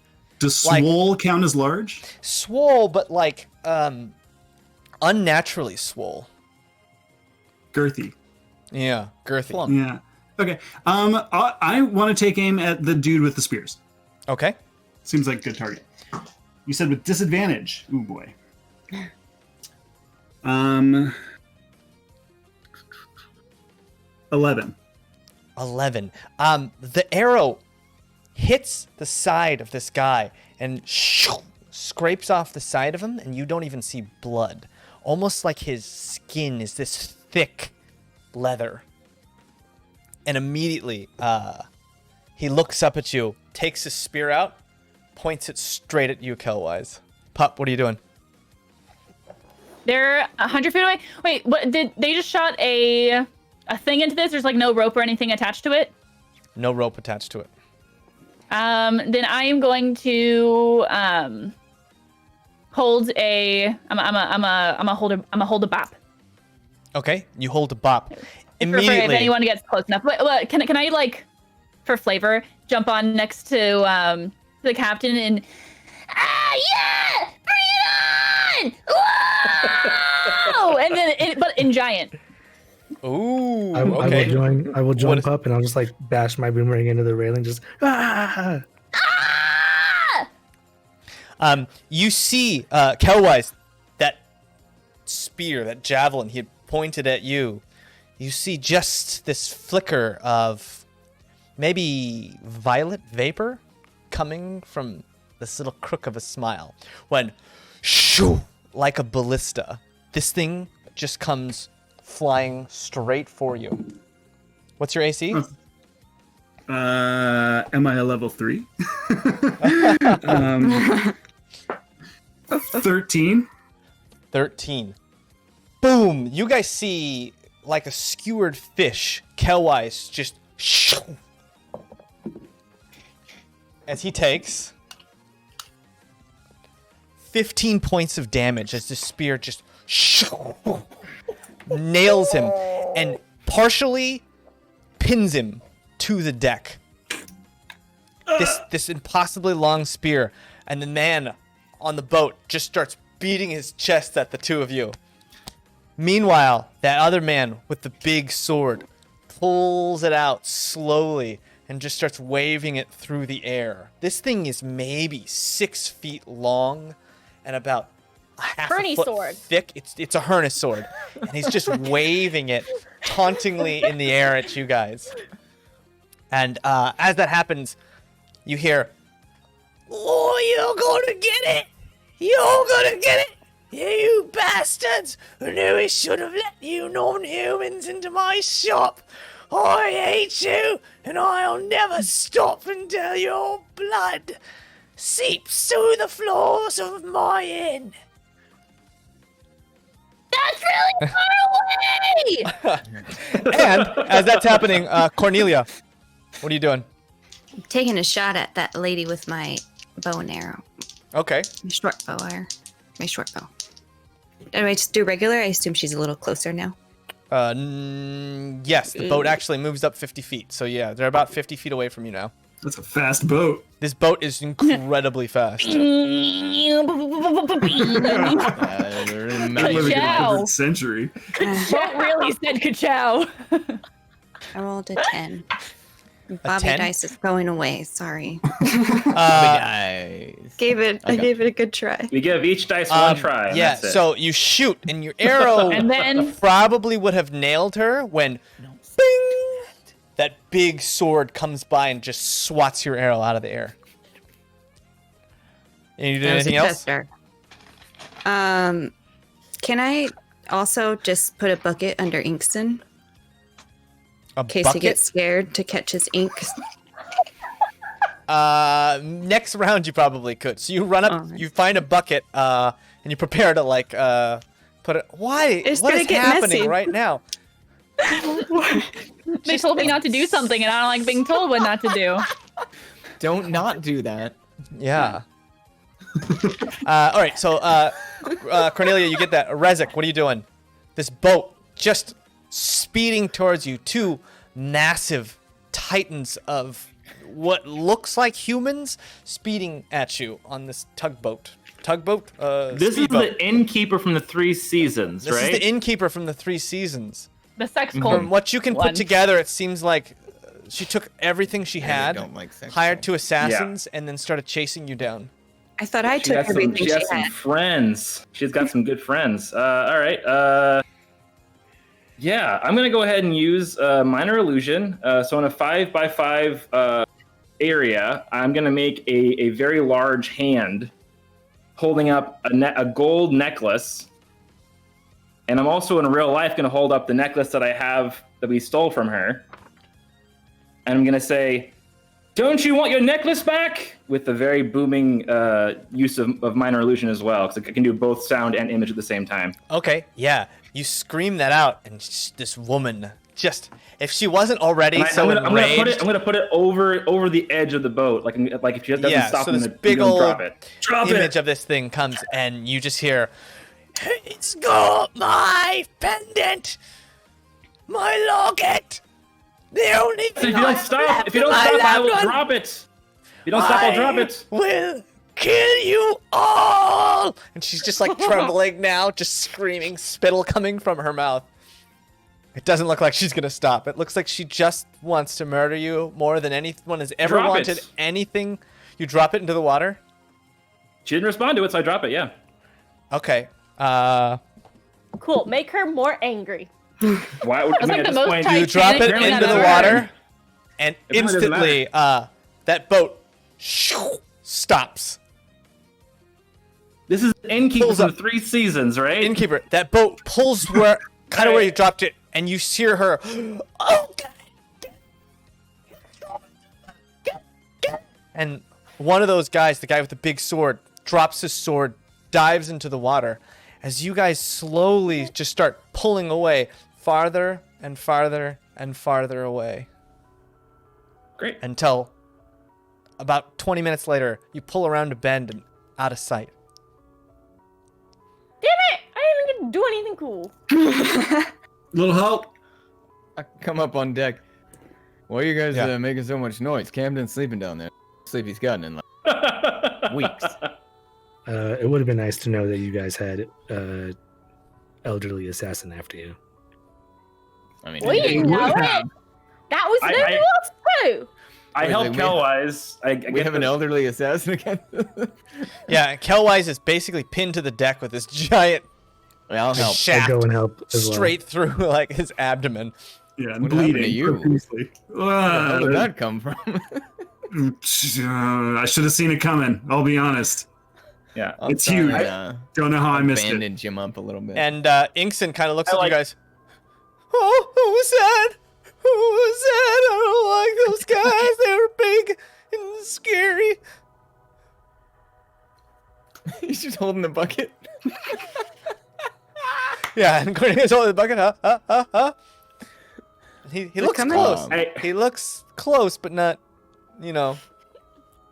I minor illusion a statue of the woman we just saw, like in a kind of a black obsidian statue with a white mask, and I make a sound of a very large scream, and it pops up right in front of Inkson.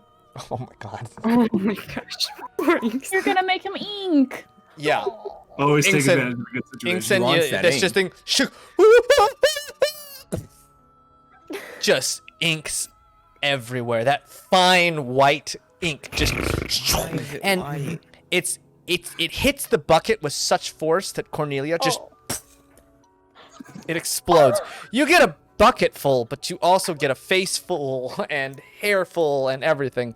That really fine, nice ink. Jaymes, this is a question that probably shouldn't get answered, but is it warm? Surprisingly, no. It's not warm. Good.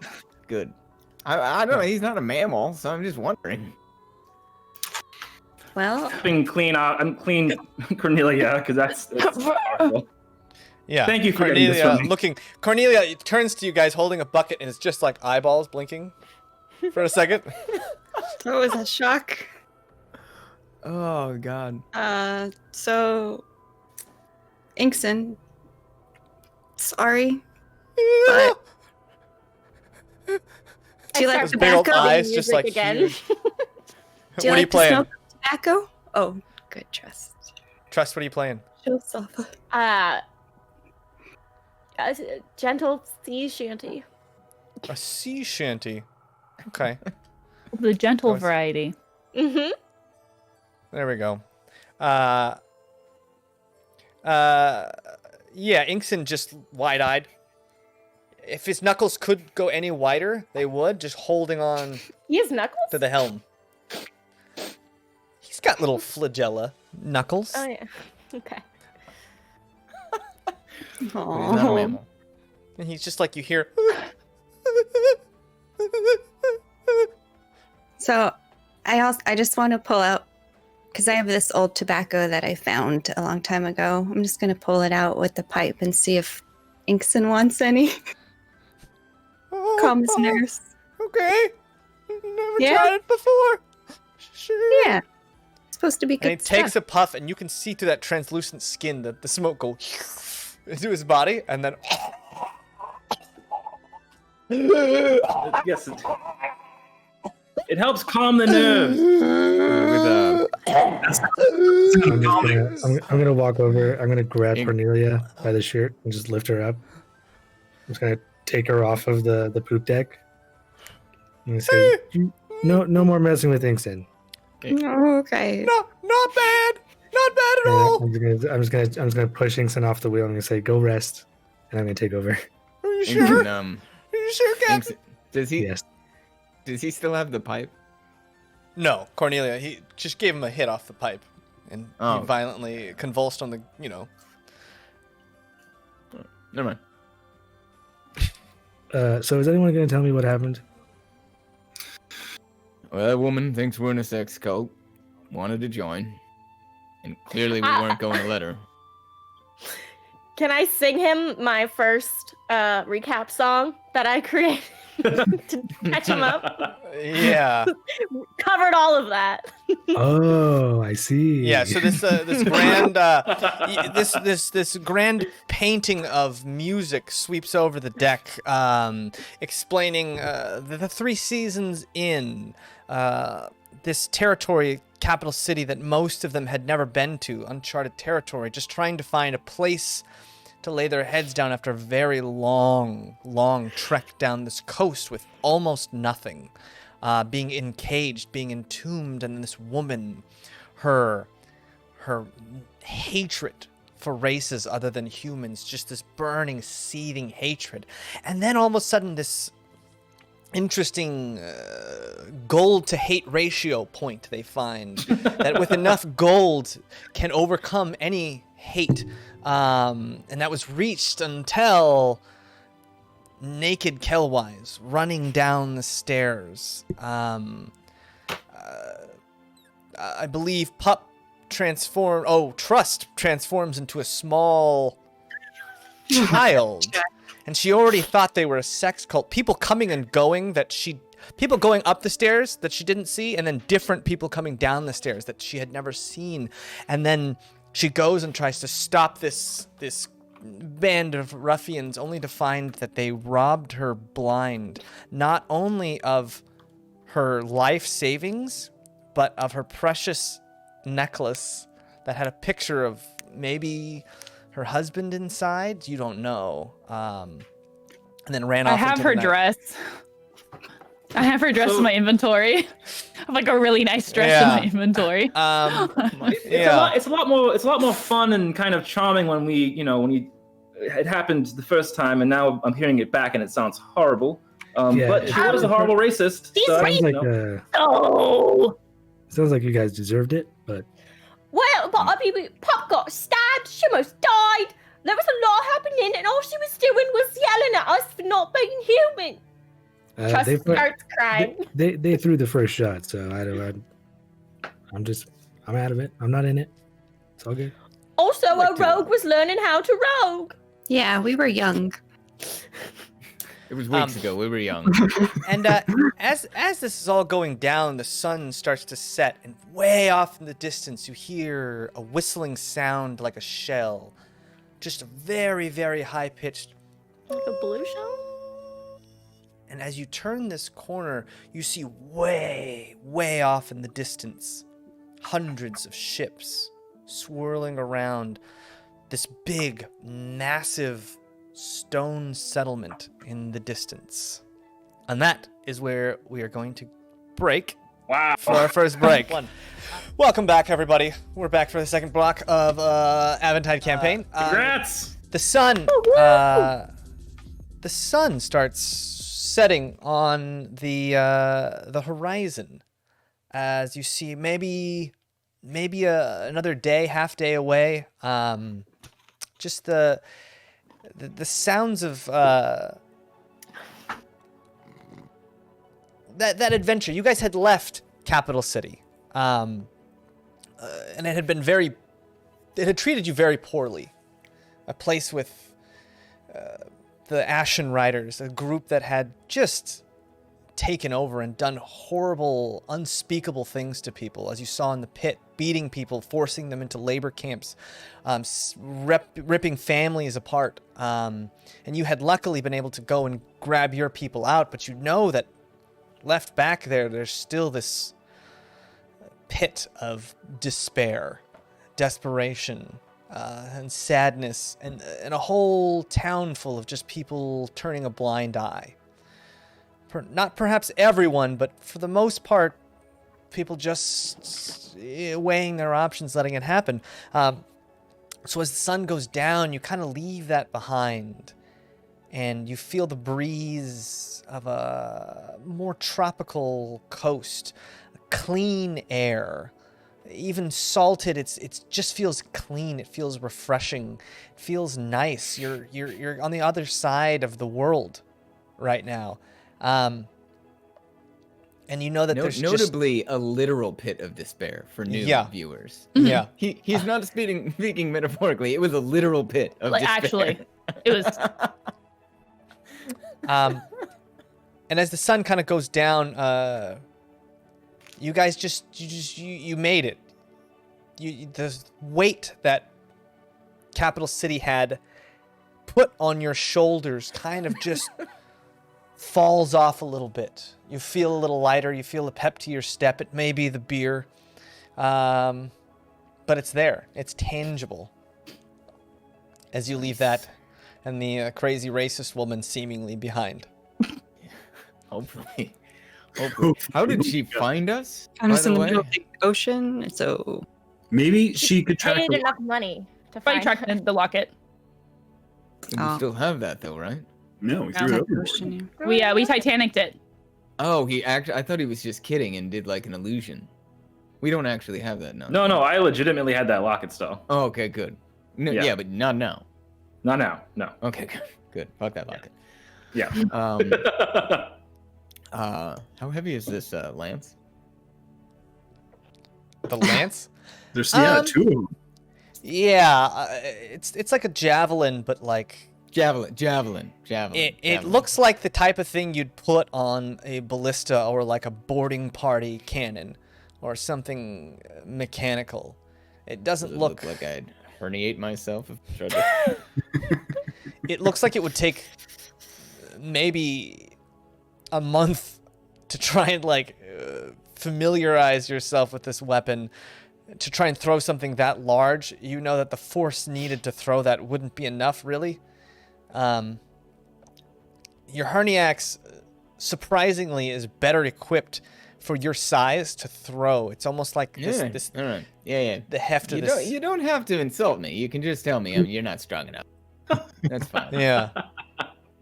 But you did see that wisp of purple smoke, so yeah, I'm not doing any you more drugs, man. know there's a way you may be able to throw this thing. Last time, these cats dragged me up the freaking boarding plank, and my head hit every rung on my up because of it. No, I'm not doing that again. That didn't. You got on the boat, didn't you? But I missed half of the performance, so it's not fun.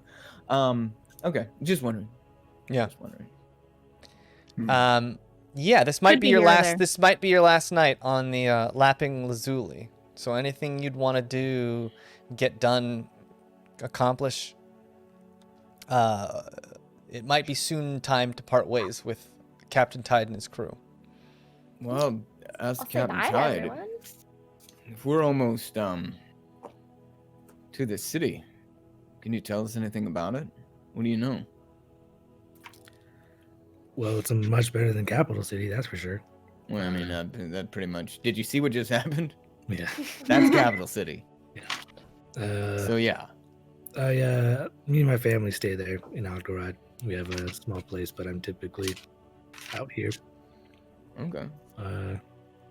It's a very different place. It's kind of like you have to shake off Capital City when you get there. Okay. Much less strict. I think there's a lot of there's a haze of kind of uncertainty and kind of just like you're always on edge. Like someone's always watching you in Capital City. Not so much here. All right. You know a good bar or Love to hear place to that. stay? I don't really drink when I'm home. Hot cocoa is kind of my non-sailing drink. Yeah, you know that's a really odd thing, right? Like you only drink when you're working. I'm gonna grab like his hand wherever it is at the moment. Yeah, I'll put it on your shoulder. I'm gonna grab it. I'm just gonna show him. He should feel that I'm like very cold, kind of like clammy skinned. Yeah, no, yeah. Doesn't feel good. Right. I'm freezing all the time. Oh, that's what the hot cocoa for? Yep. Hot cocoa helps with that. I guess someone in my ancestral tree got freaky with a frost giant, and I got some of that in me. They're resistant do. and kind of like Look at you. they do well. They do well in the cold, but I guess the human side isn't so adapted to that. So I'm always cold, but I'm never too cold. Paradoxical. All right, so no bars. That's fine. What about a place to stay? Anything? Let me think. James? Yeah. He tells you about there's a few places in as I pull it up.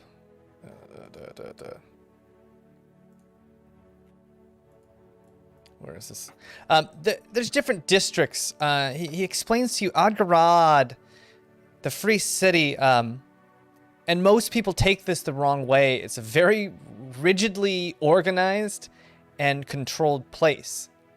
They have zones for everything, and everything is specifically tailored.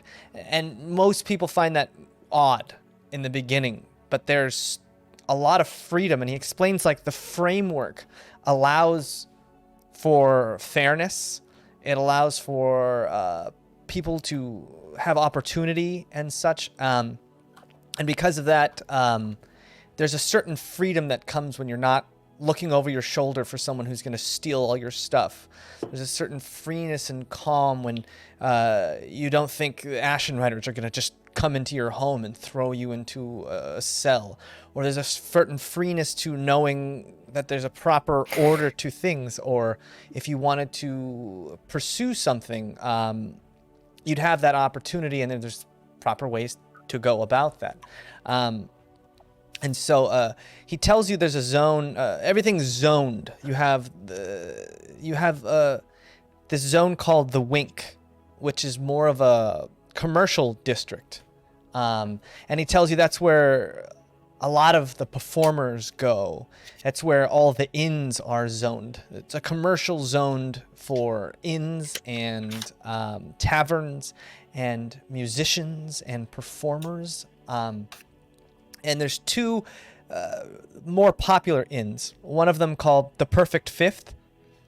It's a performance tavern with two stages where people of all different kinds, people of all different kinds of art forms will get up and perform almost like a competition. No money is really exchanged. It's all about respect, that street cred. It's huge and it's very valuable in this tavern. It's kind of like a very social place where your credit as an artist is challenged every time you go up there. It's never assumed. What was that? What is it called again? Sorry, something fifth? The Perfect Fifth. And he explains there's rooms there. They're real cheap because it's a real loud place. And if you can sleep through that, it's great. You can save a bunch of coins by sleeping there, but you have to be prepared to, sleep through a hurricane. And there's another inn called the Boots and Spring. A big place, lots of single rooms, quiet. Most of the merchants that come through and traders who aren't native to Adghorad will stay there. Almost hostel style. Again, cheap, easy, affordable. Those are probably the two easiest spots to find lodging.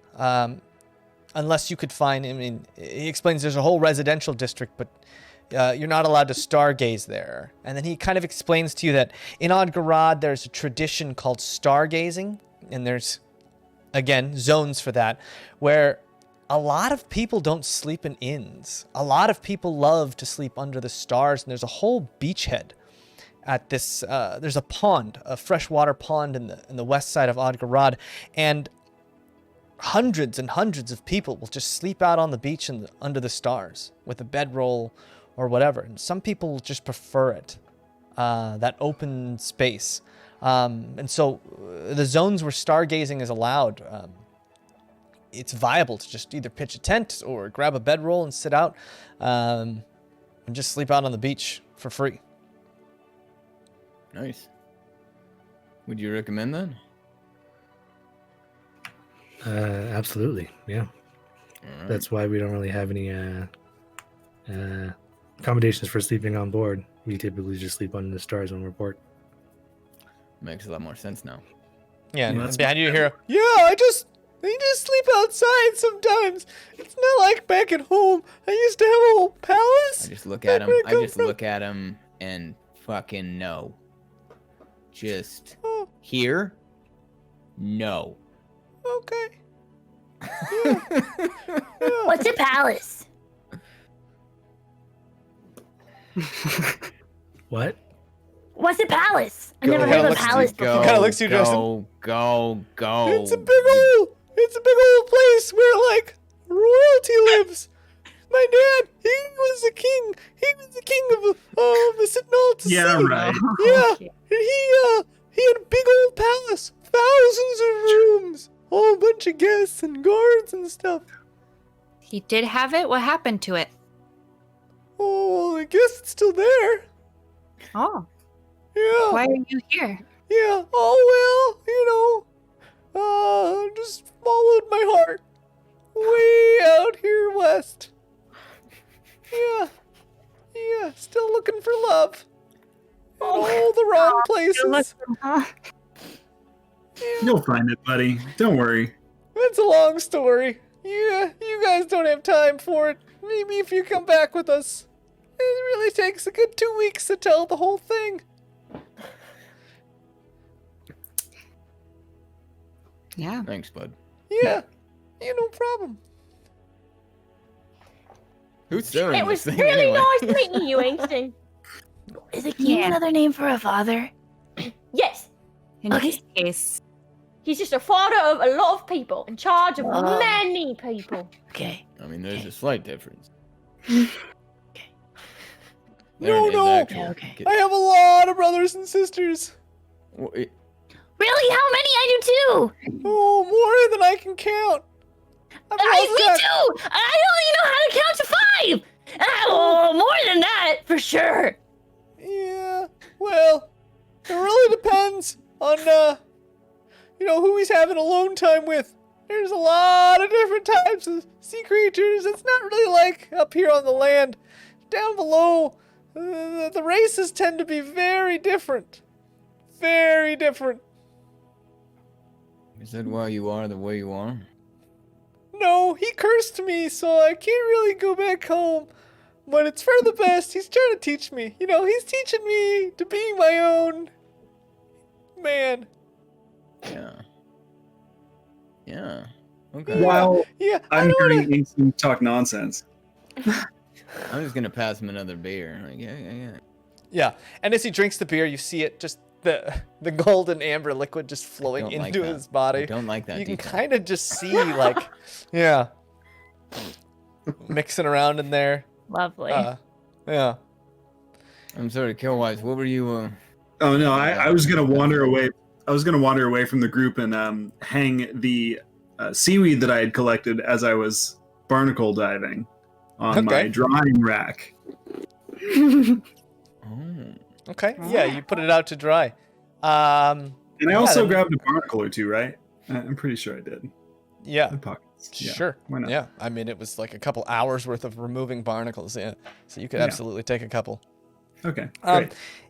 The night kind of winds down. You guys. Oh, are, can I? Before the night's over, I wanted to do something, if possible. Yeah. Great. I wanted to approach the group. You throw yourself overboard again, bud? feeling. No, I don't. Thank you. Also, don't do that again. What the hell's the matter? Never mind.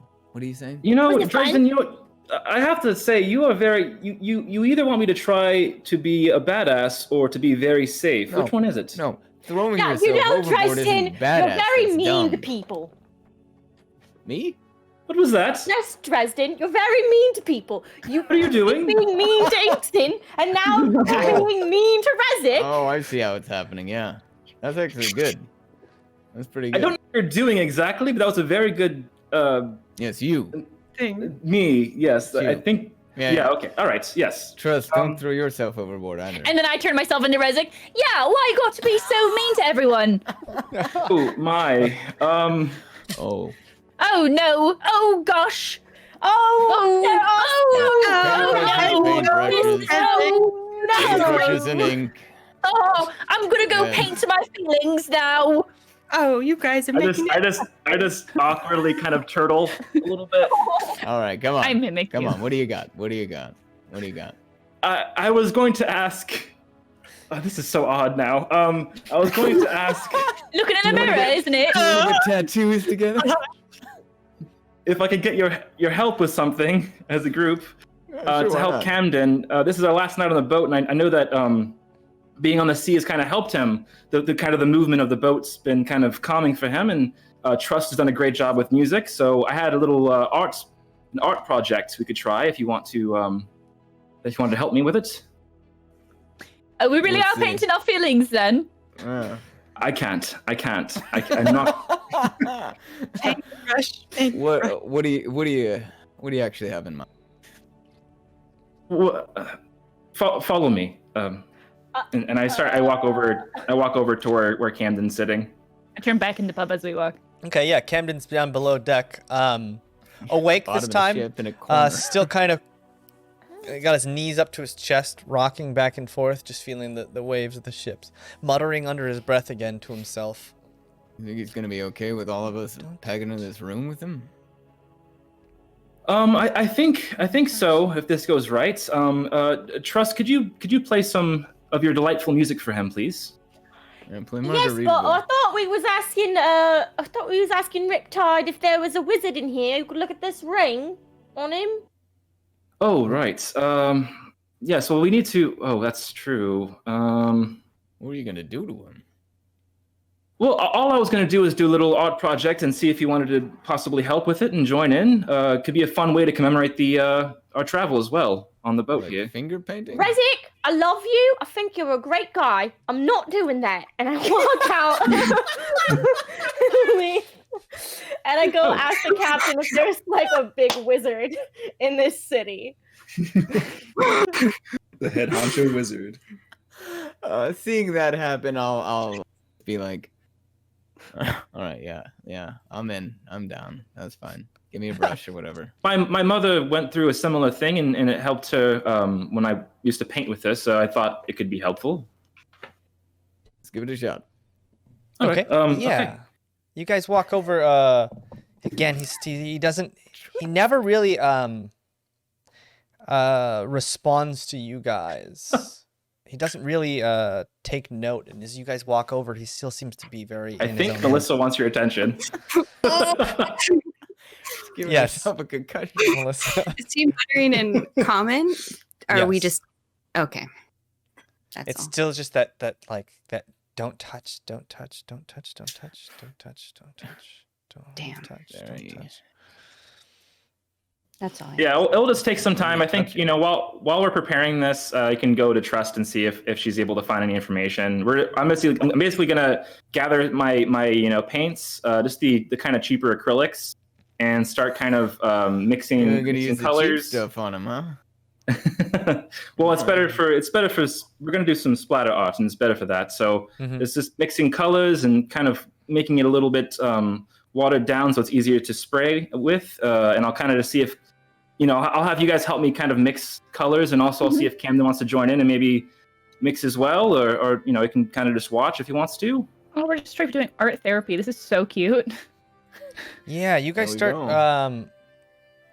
painting on this canvas down underneath, and it's dark.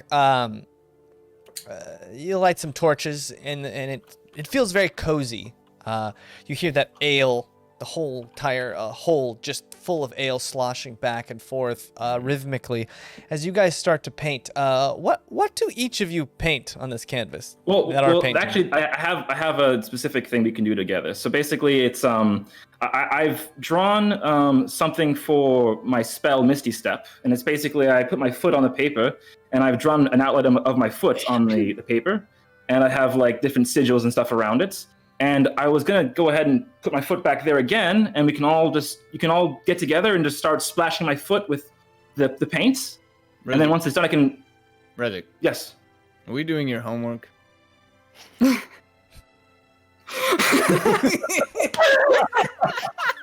It's more for flair. It's not really the spell's already done, but this is for flair. Just to add something. Are we doing your homework? You are an incredibly I'll come back man. once I ask the captain to play the music. Yeah, go ahead. Yeah, see what Trust.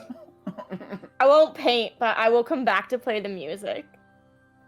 I splatter paint in the shape of a boat because that's what I'm thinking about as I splatter the paint on the Rezik. So I want to just.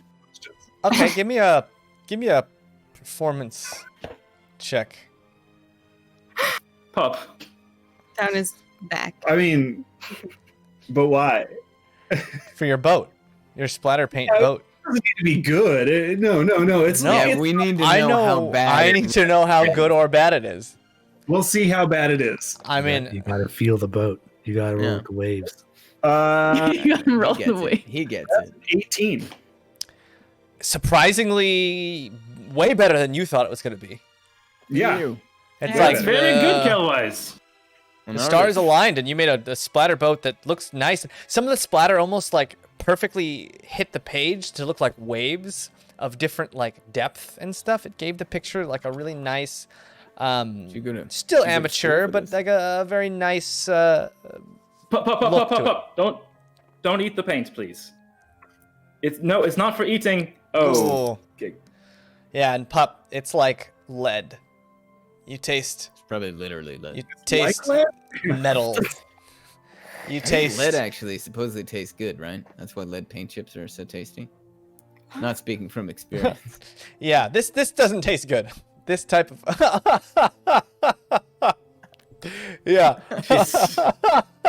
All right, let's check in with Trust, and then we'll finish this so we can get back. Hey, Trust. Oh, did she get to talk to Riptide? I went up there. I went up to talk to Riptide to ask about. Excuse me, Captain. Sir. Is there any like big important wizards in this town that could help with identifying and helping break spells and such? Yeah, he kind of explains like. Sorry. You don't really deal with that very often. There are some strong mystical people.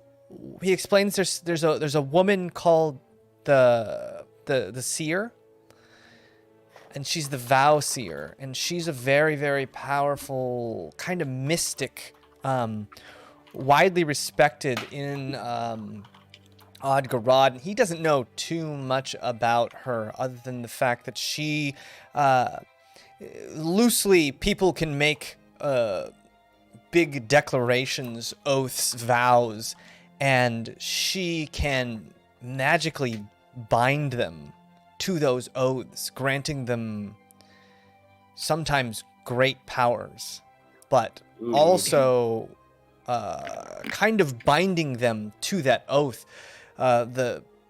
She's a witch. Basically, the cost of breaking those oaths 2 or 3 times the benefit of being empowered by the oath itself. And then there's the Violet Dragon is a big trade hall where there's all kinds of weird and odd things. You might be able to find a wizard there or someone who can appraise such odd magic things. Would probably be your best bet, but nice. Other than that, there's no like big mage who's head of some kind of school of magic or anything like that. What was the name of the second location again, by the way? The Violet Dragon. Violet Dragon. Some good info. Good job, Daye. Actually, that was. Do what I can. Thanks, mister.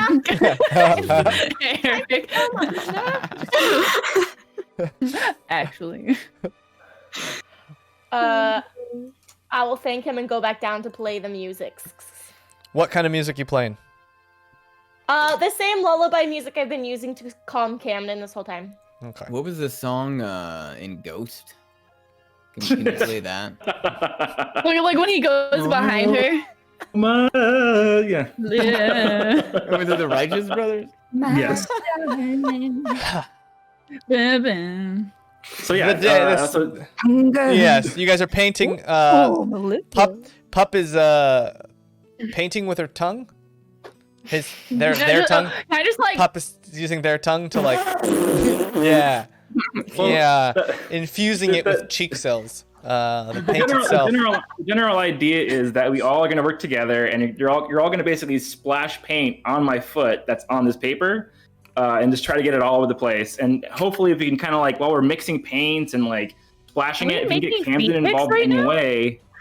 Making what? Are we making? He's only got rated 3 stars on WikiFeet. He's trying to really up that to 5. Apparently, imagine we're doing this for free. Sorry. Well, if we can involve Camden in any way during this process, hopefully maybe he can mix some stuff with us, or start splattering paint on my lip, on the my foot or whatever. Or... All right. Okay, so you guys all start doing it. I'm asking the DM if we can get Camden involved in any way with that. You can try. Okay, yeah, I'll try to hand him a brush and just see what happens. And I'll be like, all right, Yeah, you want to join in? You hold a brush to him, and he kind of, as you get closer, starts to shy away and shy away. You hear kind of a grit to his voice. He's still mumbling, but like a gritty, almost upset, angry tone.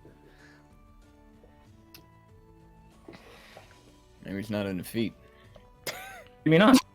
Well, I'm not going to push it. So once we're done, basically my foot will come off the paper, and this area will be totally, clean still with the sigils and stuff inside of it. But all around the footprints will be splatter art with different colors and just a multicolored mess of paint. Okay, you start to show him. It doesn't seem like he wants to take part in this at all himself. But when you do finish and you show him the painting, he kind of like looks at it and starts to just stare at it. Like, it doesn't give you a reaction, but seems very intent at just looking at it. The whole thing, scanning it almost desperately, looking just through the different colors and the maze-like combinations of paints. Yeah. As he's doing that, as he's distracted, and Rezek is trying to like reach out to him, and music is being played to calm him. Can I try to see his string? Yeah. His thread? Give me a D20. Hey, Bobby. Your turn. Bobby dice. Bobby dice. Yeah, Bobby dice in chat. Bye-bye. 9. Bobby dice. It's hard to see anything other than his just it seems like normal. You kind of go into that mode where you're looking at the strings of fate and everyone's strings are there, and his string just seems like it's there. You don't get any, like, it gets jumbled so fast that you can't really decipher any information. He seems really entangled in that giant yarn of the world. Got it. Thank you all for helping out. And I kind of just leave the art for Camden to look at. And I just wanted to, this could also be a way to, again, just a good reminder of our trip. I've had the most amazing time with you all on this adventure. So, so far. And also this trip has been so fun and relaxing, except for, that battle with the innkeeper. Picture of your foot? Well, it's the lack of his foot. Fun adventure? Yes. We like died. We came back. We had to fight people. I mean, no, go. Yes, there have been bad times, but I think overall we've had good times as well. And this boat trip to me has been the best trip of my life. I've had so much fun with you all, and it's just a good way to commemorate this memory. And hopefully we can look back later and think about it. It's been a lot better than being in the pit. And I'll raise my flag. Yeah. Oh, yes, definitely. I'll raise the paint. Nope. Well, I don't care. And none of you really noticed, but in one of the corners, the torch flickers. And in one of the corners, in the back corner opposite of Camden, you see flickering something like a scale, an eyeball, and you see Fishman just kind of sitting in the corner. Oh, you made it back. Merman? Hey, open up. Yeah, Merman. Open up, Merman. He just stares at you. I'm just gonna start pouring it near his mouth. And then you start pouring it in his mouth, and it seems like he's trying it. Wow. Yeah. Okay. There you go. Look at you, champion. And then starts like getting distracted by other things.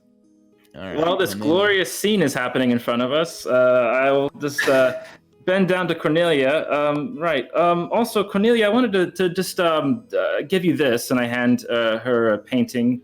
It's kind of Starry Night-esque, a little bit, of the tree she talked about. I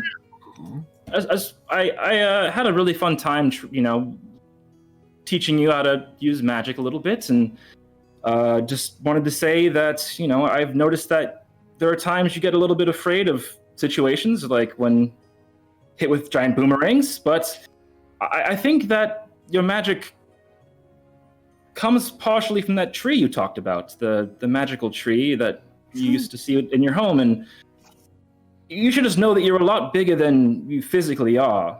You know that, right? I think so. I think I know what you mean. And I want to say thank you as well for teaching me. And I'm going to hand him a big bucket of ink.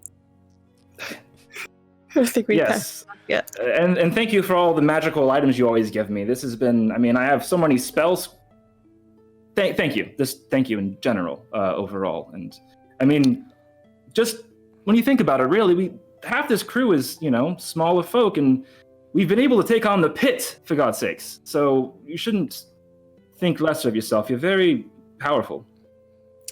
I don't know. You guys all do such great things. So, Oh, yeah, really? Well, look, and I put my mage hand out. I have a mage hand, right? Put yours out. I'm going to try. Just whip it out.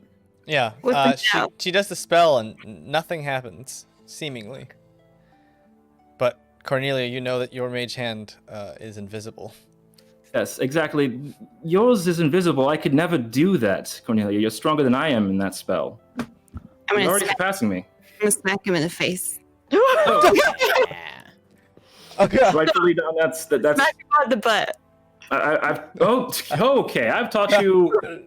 I shouldn't have taught you these things, obviously. All right. Well. Anyway, enjoy the painting, and I just wander off. Rezik, you wander off, and you come face to face with thick skin, with warts and boils, and Oh God. you just see this toad man staring at you. I get it. Tough crowd. Thank you. We just put up with so much. I know we did. Are you also a Do you also like art as well, or No. right? Well, good evening to you, and I just move on. Yeah. And yeah, Frogrick is just like drinking by himself, kind of in a dark cloud himself. If feeding merman isn't great, I'll go and sit next to Toadman or whatever he is. Frogrick. Frogrick, yeah. Hey, Toadrick. Let me top you off. He just kind of tries to not respond. Like, yeah, but I'll actually sit and I'll actually talk to him. I'll be like, "Where are you from?" Not that we need to know. It's like, yeah, interesting chap like you. Claims to be a frog, happens to be a toad. I bet you've got a story. Tell it to me. yeah, and he kind of just like, why? Just tries to. Dresden is just like torturing as every best single as he crew can. member of this ship. And you hear, I think, did you hear that? I didn't, but I bet you did. Oh, Jane, time for my evening duties. All right. Good luck. And he gets up and just kind of walks slowly up the stairs. Takes a look at Merman, looks at him, just like looks him up and down. Merman still just like looking out of the two eyes, as if it would be different. I'm with gonna a different figure eye. these guys And then he out. just kind of walks up to the deck, and Frogrick exits. Trust, I'm not actually just giving them shit. I'm, part of being in any sort of company or whatnot is at least trying to get to know and give everyone a little shit and make sure they know that, you see them. And just when that's happening, a small, pale hand comes out from below deck, peeks down. Oh, is that true? Is that why you guys gave me so much grief? Absolutely, buddy. Oh, Absolutely. it all makes sense now. All right, Dresden, your butt face. Yeah. And he kind of Yeah. goes back up deck. And then I'm just gonna shout after him, "Don't eavesdrop."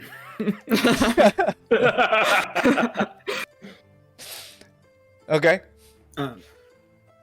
I want to head over to Captain Tide because we're coming pretty close to the end now, right? How far away? Probably by midday tomorrow you'll be in the Adghorad. Okay, so we still got a little bit of time. Okay, and I just wanted to ask him a question. Captain Tide, question for you, if you don't mind. Whew, yeah. Yeah, you've taught me a lot about navigating the ship and feeling the water. But if the need arises, how do we stop the boat? How do we, sail into dock or sail into a port and not destroy this thing? You mean just going to park our ship? Yeah, the finer details of not crashing. Ah, I see. Well, being a sailor myself, obviously, you would be just slowing down as you get closer to the port and then angle it and so on. Okay. Do we have an anchor? Do we drop an anchor? Let me show you as we do it, as we get closer. Okay, great. That'd be perfect. Yeah. I would like that very much. Thank A you. lot of nuance and a lot of words that I obviously know, but I will say them in a moment when we're doing it. When the need arises. For right now, all you got to know is anchor. That's something. Yeah, use the anchor and angles. Yep. Use the currents. Gotta use that. Gotta use those tides. And rope. Is it best to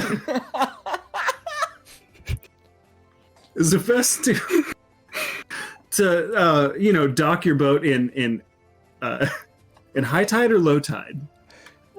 It depends. If the moon is full or not. And you can tell Riptide, it's his last night, and he's had quite a few because he can't drink when he's on shore. So Riptide is he's pretty sloshed. Just trust me, I've been doing this for years. I believe it, and I'm excited to see it in action. Go steer the ship. Yeah, and maybe it's maybe it's some of the fumes of the paint wafting up onto the deck that's giving everyone a little bit of a light step, but it's hard to tell. Yeah. Paint affects everyone differently. Is it hard to tell?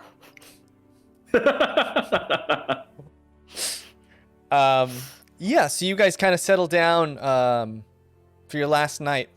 And as you get up, you hear the sounds of birds, gulls, people, bells, anchors, ships.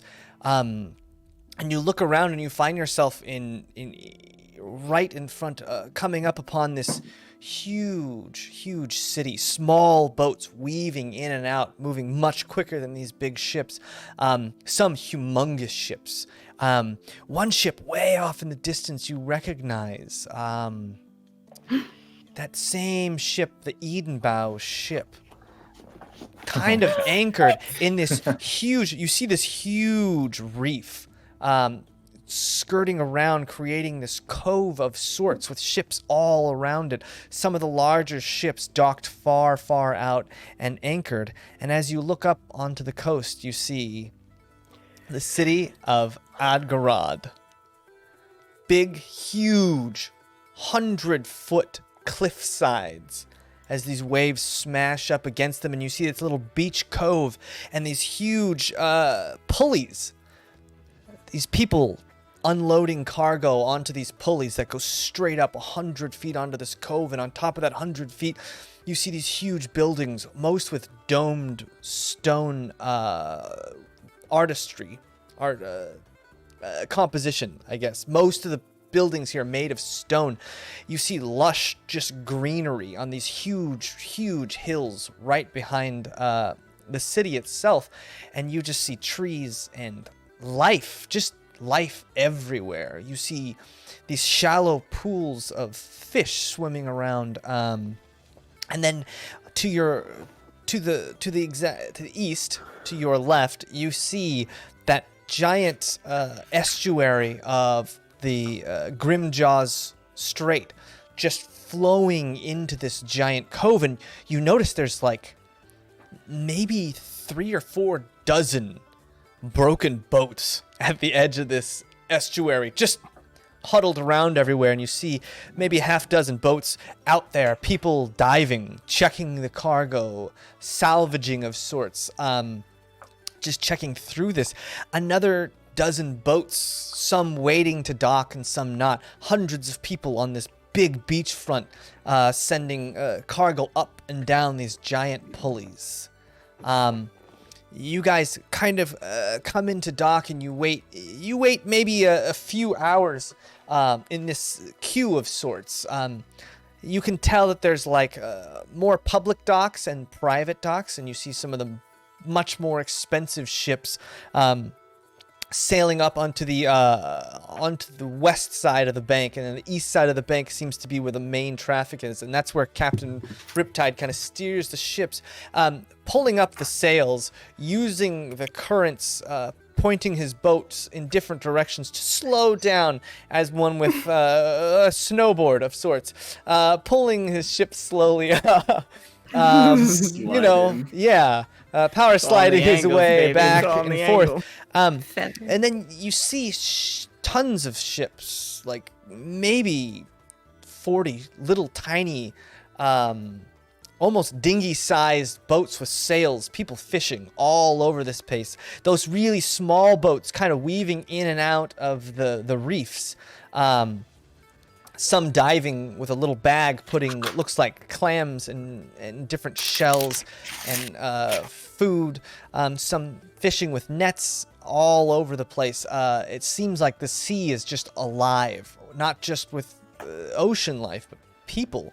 And you guys finally wait your turn, and you pull up slowly to this dock, power sliding in slowly, and then curving just at the last second. Your boat comes in slowly to the dock, and there's these little soft buoys that it rides up against, and people on the docks throw ropes on as Frogrick and Inkson and even Merman start catching ropes and tying them to the side. It's weird. It's like Merman sometimes is so lucid and with it, and other times it's just nothing, absolutely nothing. I'm gonna figure you out. Yeah, and Frogrick and Inkson together start pushing the gangplank down, hitting the dock, and the men, you see here, gnomes, halflings, a bunch of Goliaths, humans, all kinds of different people, uncast, lots and lots of, a whole sea. It's so different from Capital City that was maybe 90% human. This place is maybe 25-30% humans, and the rest is just a hodgepodge of different people. You even see Trust, you see tieflings similar to yourself, much taller, but you see some of them I was like, throwing, working the docks, and you see them all working together.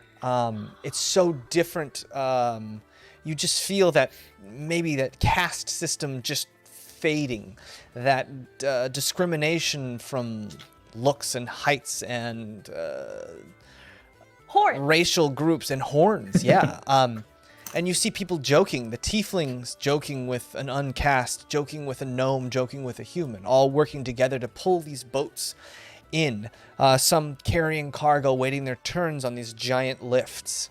As Frogrick, Inkson, and even Paulette start to go down and start untying some of that cargo down, all that wine and ale that they peddle. They start untying it and getting it ready to unload the ship. I'm gonna shout from the poop deck, holding the wheel, and I'm just gonna say, "Drop anchor!" and don't forget, grab a drink before you leave. You don't have to tell me twice. Okay. Yeah, and his whole crew, everyone grabs a drink, and kind of stands on the deck holding it up. Once everyone's kind of like on the deck, I'm just gonna stand where I stood when we started, and I'm gonna say, "Take a sip now, because the last drink belongs to the one below." And I hold up my drink. Everyone cheered, and I pulled it back. Takes a sip. And then I just pour the rest of it into and they the all ocean. go and pour it over the edge. To the one below. To the one below. To the one below. Yeah. And then they go back to starting to get this cargo unloaded. And you guys are on the docks of this huge beachfront.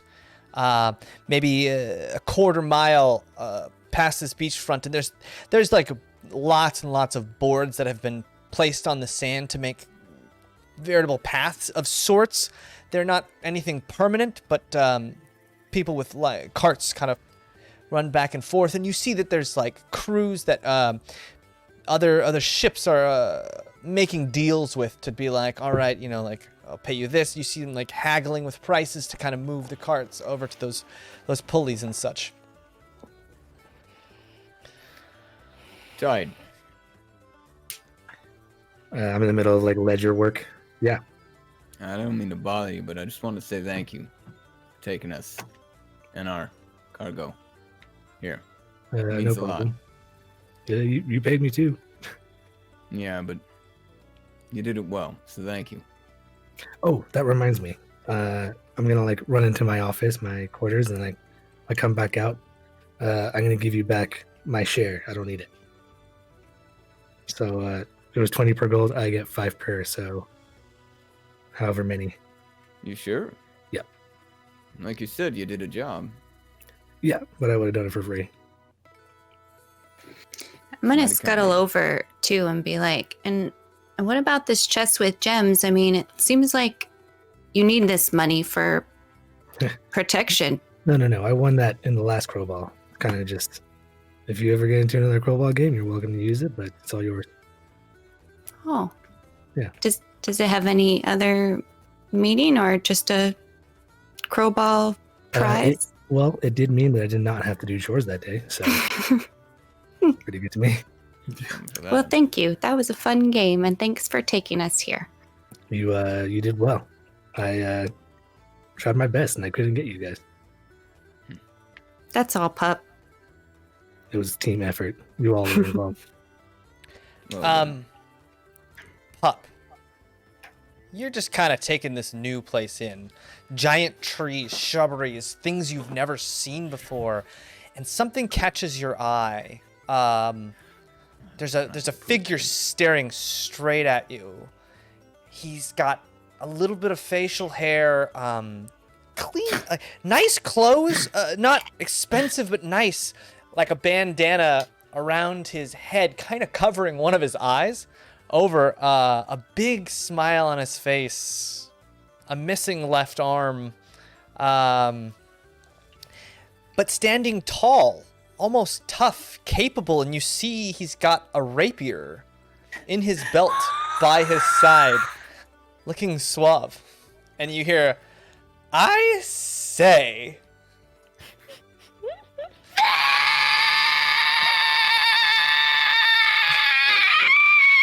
This goes on for like as long as Pup can handle. Yeah, and you much see longer than I can, but instantly everyone kind of looks to your to your boat.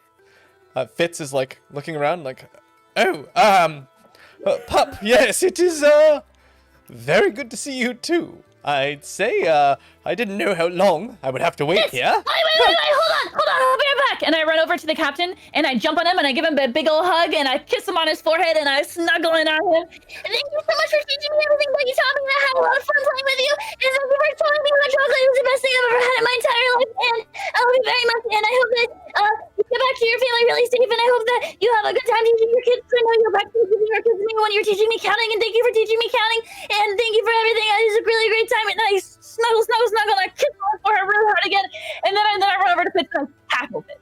I'm gonna shout towards Pup in Giant. I'm gonna say, "Good luck, friend." What good day? I shout friend back. Just like the word friend. Yeah, and you tackle Fitz. It's not hard. He's still, I mean, he appears to hold him. Change. He holds himself a little taller. But, you know, it still fits. And you're just your Pup. And you tackle him to the sand. Oh, it's so good to see you, Pup. I'm surprised. I was so... Where the heck did you go? Well, you see, it's so good to see you. I know, it's really good to see you too. There's plenty of time for that later. Let's... Why am I actually crying? The rest of the crew with you. Oh, I see Dresden, of course, and Rezik. And Trust. I can just see your horns popping over the top, but I know it's you. I know those horns anywhere. I never thought I'd be just so happy to see you all. Feels like being home again, you know? Yeah, I know the feeling. Does he look possessed? Yeah, you say that out loud, and he kind of turns to you. Cornelia, I see you still have got your wit. No, I am not possessed, but I am much more dashing and daring, wouldn't you say? And he kind of strikes a pose. Very good. Don't get ahead of yourself. Be Yeah, careful what with was it that they did to you? What happened? Yeah. Well, Be careful with that sword. I Put your looked eye for the figure you told me to at the dockside. Did not find them. Wandered the dockside for a few more hours. Got very tired and met with your friend, Trust, Rosma Edenbow. What? They said he wasn't on that ship. They wouldn't even talk to us. Well, they might have lied to you. There's a lot of that going around, especially with your type. You have to understand, with the caste system it is, they're just not going to let anyone see a prince, even a bastard I have prince. to understand. You know what I want you to understand is that I can suck the soul right out of you. All right. He's here. Trust him. He's like he's here. Yes, well, it looks like he and his compatriots will be here for quite a while. If smoke could come out of my horns, it is. But Rosma took very good care of me. He even taught me a thing or two about swordplay on our week journey. Yeah, well, he's a very nice guy. I can't say much about his guards. I could show him a thing or two. Wait, it only took you a week? Well, it was 2 weeks of harsh, vigorous practice. Lots of scrubbing the decks. It's incredibly hard to do. Did you know I got my first callus? Very proud of you. And I grab his hand. He show you his hand and like a small, tiny little what could be a callus, or it could just be a splinter. It's hard to tell. It's nice, kid. I'd start gnawing at his callus. And I suppose you have quite the tale to tell me. I Not really. heard. At least Rosma said there was quite a disturbance in the pit. Oh, that. Yeah. Well, shall we talk here in the sand or go grab a brew? Are they good? I look back, like, is the ship, like... Ship looks good. Everything looks like business as usual. Alright, Oh, what's the use with Rasma still? You still with him? Rosma? Well, he and some of his men went up into town. I decided to stay here and practice my poses with the sun rising and such. It was great lighting for my skin. makes sense. You're how's your face looking? My face? Well, it still could be improved. I found, though, there is a group here. There are quite a few of us. And you look around and it's maybe weird because you were in the pit and you didn't notice, but there are quite a few people here with marked faces. And you see Ander, who was just hanging out, sleeping on the ship for the last 2 days. He lazy. He comes down and looks at Fitz, and Fitz says, "Oh, who is this?" This guy's my brother. He does look quite like you. Yeah, I know. I will say this, congratulations for finding your brother. I did not think it was possible. But you seem to have proven me wrong on many occasions. I will say this. Proved all of us wrong. And he looks to Ander and he says, there is a guild of sorts here, all made up of ex-pit members, all wearing the brand.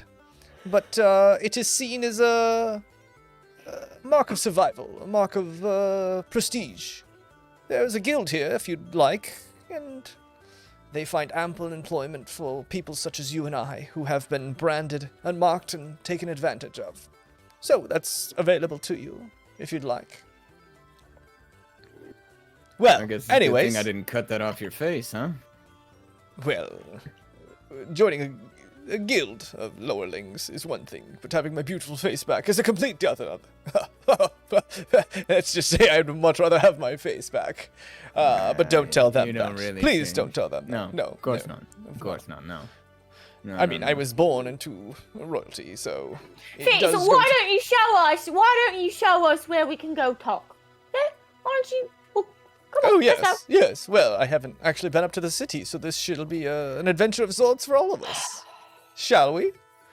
And yeah, you guys see that there's these lifts on the south side of this beachhead. There's some lifts on the north side, but again, it seems like everyone at this dock, the commercial dock, seem to be going to the south, and those big, very expensive-looking ships seem to exclusively be using the lifts up to the north.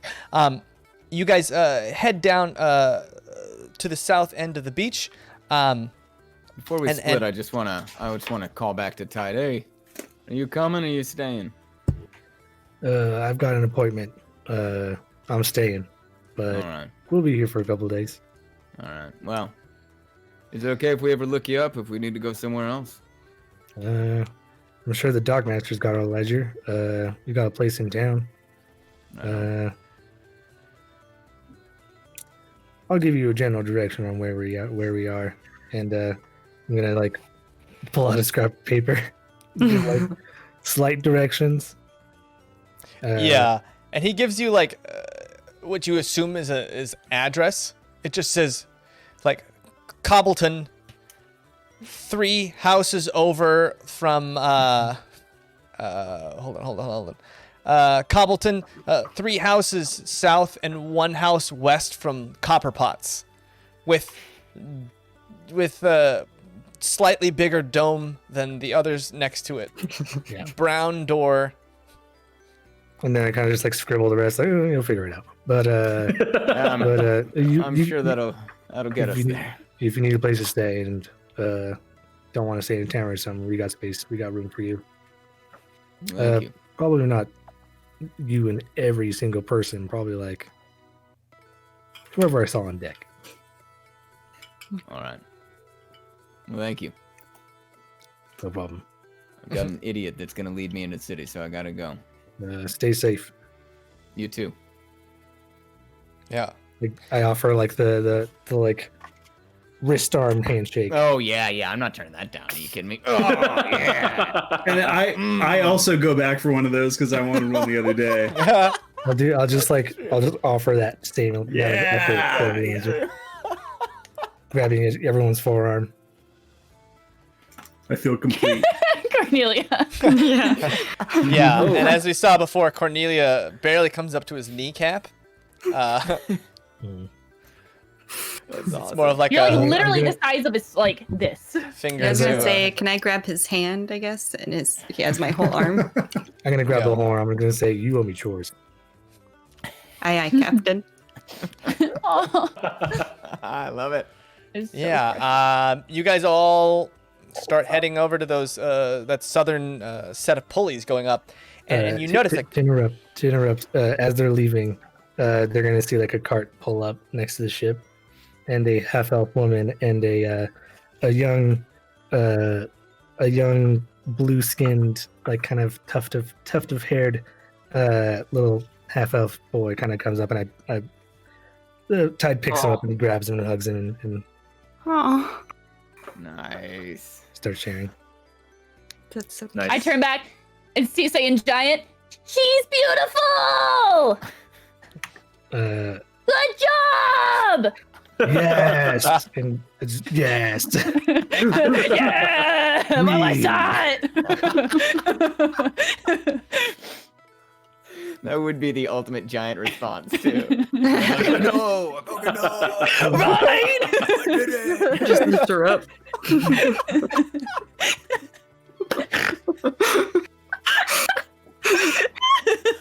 Oh god, that's great. By the way, James, how are we gonna?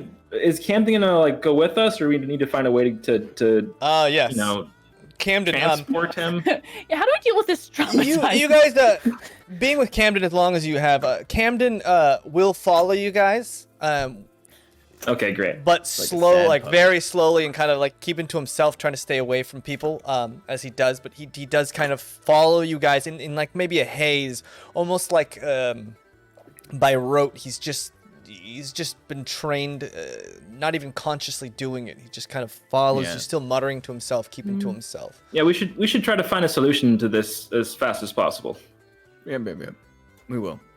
I'll just keep an eye on him, make sure he doesn't stray. Okay. Up You to head the city first. Yeah, you guys walk along this beachy encampment, kind of off to the sides. Lots of carts are running up and down those boards that have been placed in the sand. That's when you guys see like there's a lot of interesting looking creatures. Some kind of mammal, a small little mammal, humanoid looking, but like in a tree, with almost bat-like wings and this super long tail, maybe 3 times the size of its body, that it lands and it wraps itself up really quickly in its tail, like looks around, and then shoo, jumps off and then just floats along the ocean currents, floats off, up into another tree. You see those, you see lots of birds. You said it was like it was a mammal though. Yeah, some kind of Nice, okay. yeah, some kind Like of a monkey like bat. yeah, something like a similar to like a spider monkey, but more like colored with fur, like a raccoon, I guess. Oh, that's awesome. Well, like bat wings, like Momo from. Yeah, like very similar to Momo. I didn't even think about that. And you see, there's all kinds of different birds. Lots and lots of small, very, very colorful birds chirping very loudly. Some bigger birds like seagulls, just kind of floating around. This place is just full and it's loud, but in a very reassuring, nice way, a reaffirming way. You know, it just kind of hits you that like you're alive and there's just so much life here. You start feeding off of that. You make your way to the docks. There's these pulleys, and there's a big queue. It seems like there's like one cart and then a couple people get on, and then this thing goes all the way up. And there's these huge men and Goliaths just taking these huge ropes, and then they just shoot, and they just pull, and you just see. I mean, these guys all day are pulling these pulleys up and down, and it doesn't seem like they're slowing down. They're not getting tired. And there's huge sets of pulley system just and as one goes up, you see people up top pulling these other pulleys up top, and you see that another pulley comes down, like an elevator, and those load up. And you guys get into the queue, and you wait your turn. And as you jump on, about 10 of you jump onto this cart itself, and you notice that the trip up and down is a good 10 minutes. It's 100 feet. And you know that those pulleys is not a 1-for-1. It's been crafted so that each pull will maybe lift you 50. Each 10 feet they pull will lift you 5 feet, but it's a lot easier on the people pulling. And as you guys sit down, you notice there's a man, disheveled looking, long, scratchy beard, and he's just eyeing you guys. One eye kind of a little yellowed, bigger than the other, and he's got this tricorn hat on, and what looks like was a really nice red jacket, something maybe more regal, but it's like 100 years old, and he's just staring at you guys as this pulley's going up. Can I help you? Yes! New! Right ahead. You new here? How could you tell? Well, you look like you do. Well, you're I've right. got a nose for that sort of thing. And? Yeah, you're interested in some work? Oh. Wow. I look around. You look very capable. Very capable indeed. I've heard that before. What kind of work? Let me introduce myself. They call me Captain Seafloor. Like the bottom of the ocean? Yes, it's more of a nickname. You see, I've sunken every boat that I've sailed through no fault of my own. Of course not. I'm an incredibly good captain. Ah. You see, me and the Slipstream, we are tight. We have a very unique relationship. You see, moving Got a striking figure. Yes, but, you know... Can I the just, sea like, is a grab cool mistress. Dresden's hand and start dragging him? And, like, because we're, like, Oh, on our way I thought we were on the cart with him going up. Are we not? Yeah, you are. You're kind of on this little Oh, platform sorry. going up. I thought we, like, Yeah. passed this guy and Dresden, no, we like, can't get stopped away from to him. talk to Yeah, him. you can't. Yeah, it was like a good Oh, like never 2 mind. minutes of him just staring at you guys before Got he it, talked. got it. I'm sorry. Yeah. Trust My just bad. jumps. Like, nah, fuck it. It's not worth living. It's not worth it. Her name is trust, not patience. True. And as you guys are going up, he kind of looks. He says, "Well, you see, I'm looking to put together a crew. I've got a good tip on a rare cache in the Grimjaw Strait, just up the flow. No. We can take- ship. No. Well, I have a we ship. heard all about that place. I have my ship, the Magnitude. It will take us up the stream. I just need some protection, just in case, you know, the Grimjaw. I thought you sunk every ship. What you Well- doing with my ship if you sunk them all? This is technically the dinghy of the ship that I used to sail that sunk to the bottom of the seafloor. Eee. What's It's it very doing? capable. I have retrofitted it with the sail, everything. It's like You a little- seem very like a little ship. knowledgeable. Why don't you explain what a dinghy is to my friend here? Yeah, what's a dinghy? Well, it's a small boat. Sometimes you put this small boat on a bigger boat when you need to dock in small harbors and such. It's like a capital Wait. city nesting doll. So, wait, what did I just learn that big house was called? A palace. Oh, Palace. yep. So it's like a house to a palace is a dinghy to a boat? Of sorts, yes. And he points out to the sea, and you see like the Edenbow ship is docked pretty far off. It's that huge 3-floor tiered that ship with many masts. And he says, "See that ship over there? It's much too big to dock here, so you get smaller boats to bring in the people and the gear and the cargo from the ship." Oh. But don't Wait, let and that you fool have you. But don't let that fool you. The Magnitude is a mighty force to be reckoned with. I don't doubt that. I can see Magnitude is your dinghy? Yeah. Yes. So where's your ship? That is my ship. Your ship's a dinghy? No, the ship's on the bottom. It is now. Yeah. Oh, I like put a hand on Dresden, like you have a dinghy for let a them. Look. What do you do with your dinghy? Does your dinghy get a dinghy now since your dinghy's a boat? You can have an even smaller one? Small version of a Yeah, dinghy. you have like an even smaller dinghy? This is would actually call that a impressive at this dinghy? point. What would be the use of that? Well, I mean, if you need a dinghy for your boat, what if you have someone who's even smaller than that who needs to get off? What if your dinghy? What if you couldn't bring it in because it's too small? So what if you got a ship for your dinghy? Or what if you got a thingy dinghy for your dinghy with a thingy? She makes a point.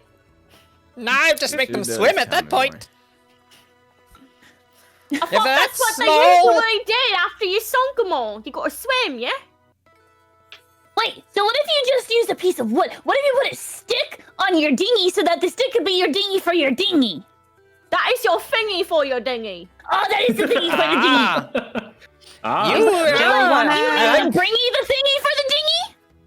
I like the way I you could think. sing it. I can tell you've got some Well, you very. had a bell to ringy so that you know that it's time to get the thingy for the dinghy. I could sing you about read. you and the dinghy. I could make a song and sing about you and the dinghy and the thingy. Yeah. What a ringy. Wow, you've got a great head on your shoulders. I can tell. We could make a lot of money together. He still wants to hire I've us. got my own operational guild license you could work under.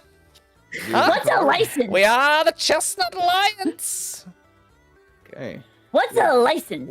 Where can we? A license. Just one sec, pup. A lions? A license. A lion. You need to work. Elias. You need to work under a license here in Adghorad. You don't know that. Is You that like a can't hat? work. You can't You work just unless said you have a knew we were license. new. You have to under it?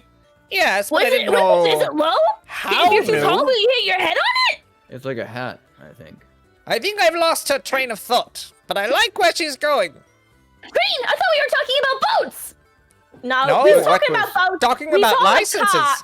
Just one second, guys. Everyone.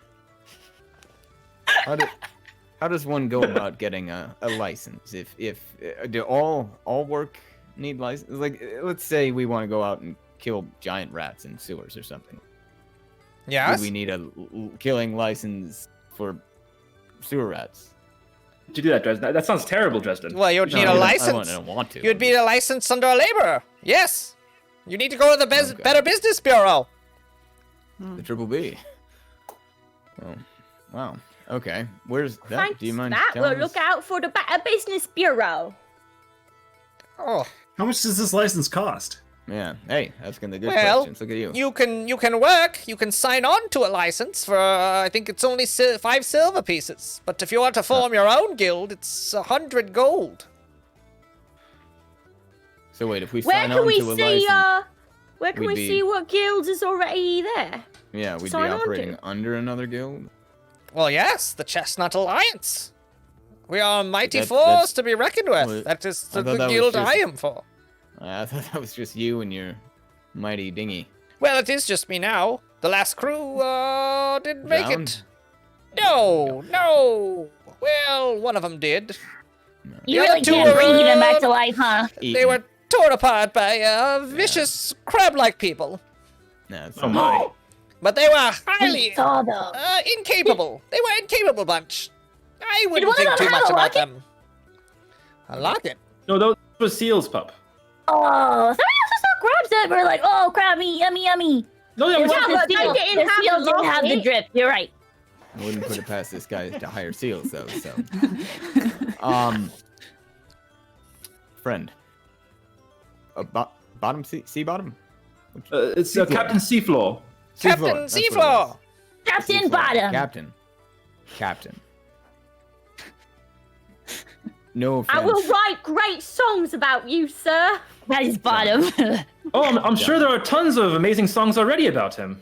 No, No, I everyone who doubt signed him died. I highly doubt that.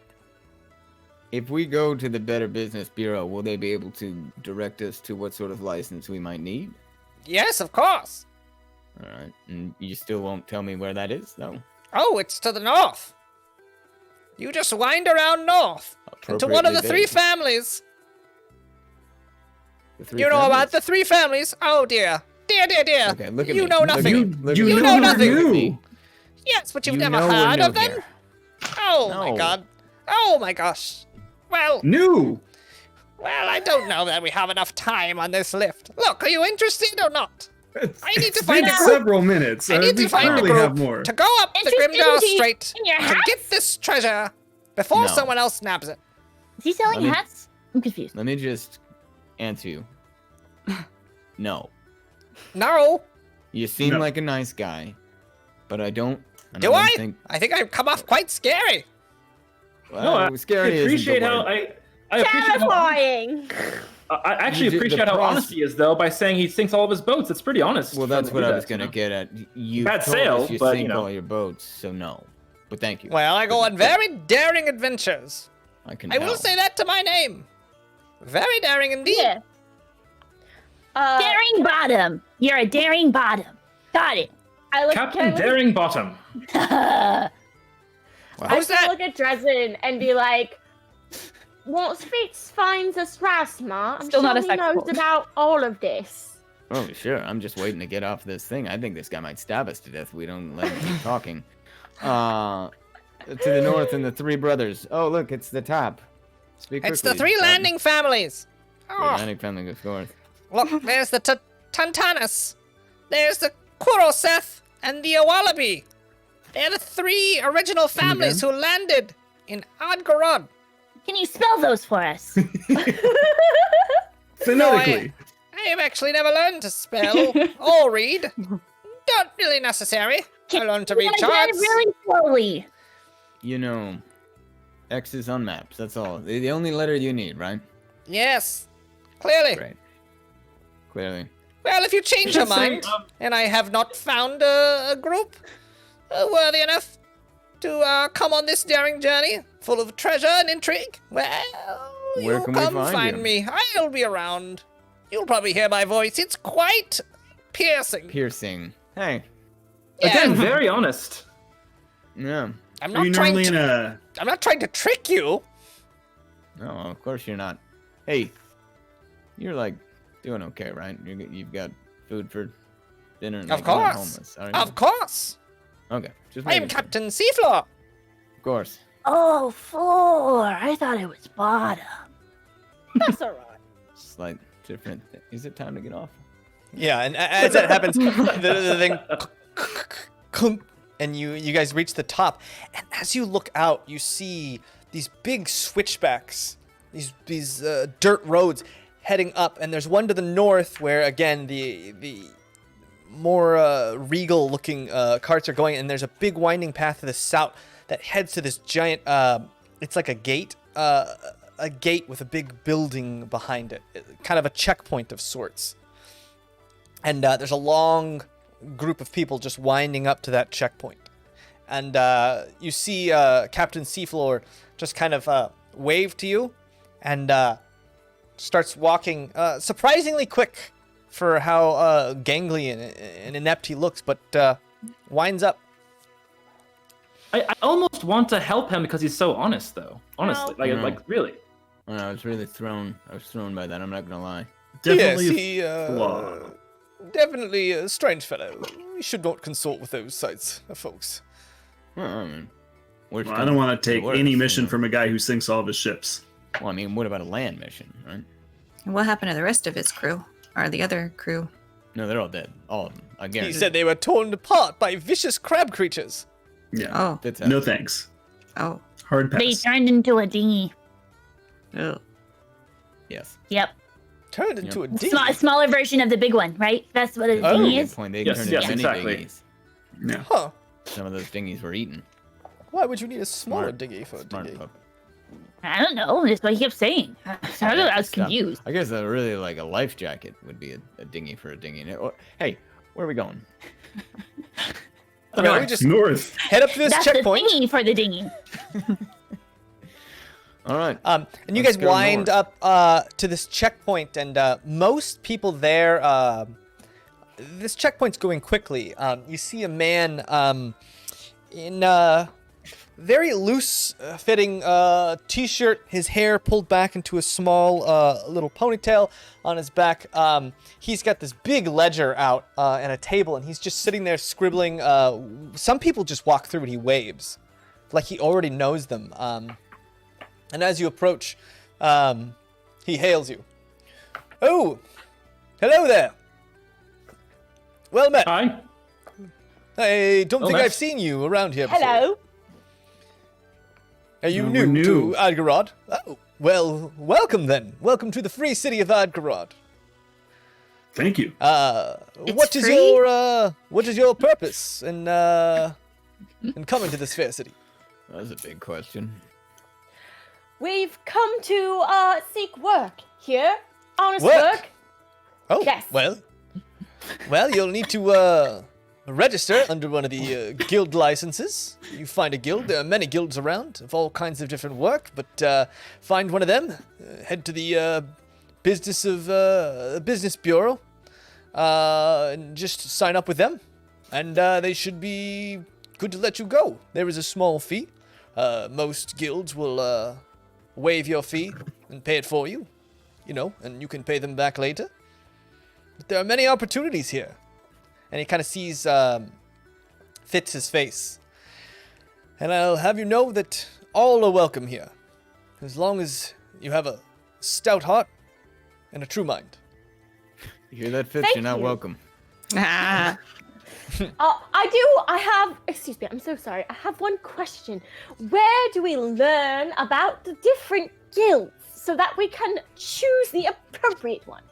Oh, the Kurosel. The Kurosel house. They take care of all the guilds. That's under their jurisdiction. Could you just direct us to that, please? Oh, Thank sure. you so much. You head past Cobbleton. Take the road north. There shall be a giant gate. You head through that gate and up to the north, and the middle house. There will be colors of sorts. The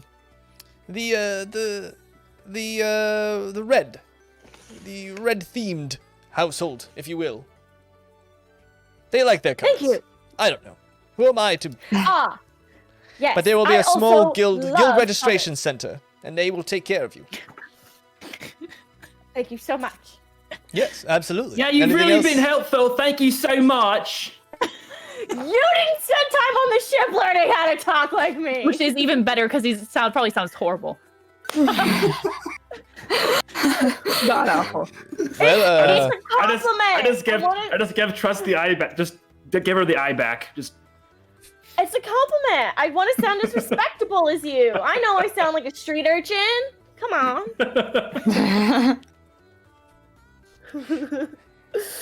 well, I'll just have you know you can come back and ask any questions you want, anything you need. Just let me know, and I can work as an information broker of sorts. What's her name? Oh, they call me Shariah. Shariah. Well, thank you, Shariah. Very helpful. Dresden Novak. Nice to meet you. Ah, Dresden Novak. Well met. Cornelia. Cornelia? Hello? Bolton. Sorry. Michael What was Bolton. his name? Michael Bolton. Shariah. Pleasure to meet your acquaintance. I think you'll find it a bit different here than Capital City. I hope so. I've only been Place to is once, awesome. Already but seems that way, and we're Capital quite City. pleased. yes, full of doom and gloom. None of that here. You could Say say that that again. again. Hey, We needed papers for Capital City and all of that, right? We don't need them for this place. To leave Capital Or City, yeah, you additional. needed papers. Okay, so we're fine using our. Yeah, it doesn't seem like they care one way or another. Cool. Cool. So, what is he taking down our names in his ledger? It seems like anyone who has a cart, he seems much more interested in. As if like he's taking stock of people that tend to be trading, maybe the traders. And you do see that there was a small amount of exchange of coin, so he may be like collecting taxes or something like that. You could assume. And he is checking some paperwork, but you probably assume that's just the guild paperwork. Yeah, this place Alright. is free and easy. I Perks. know. What's wrong? What? Yeah. I'm gonna like. Yeah, Can I look around? Yeah. Suspicious. Can I look around suspiciously? Yeah. Do an investigation check. Oh, I also want to relay to them the information about the seer woman and that market, the violet dragon, and the seer. Yeah. Just to let them know. That sounds very interesting. We should definitely hit that up as soon as possible.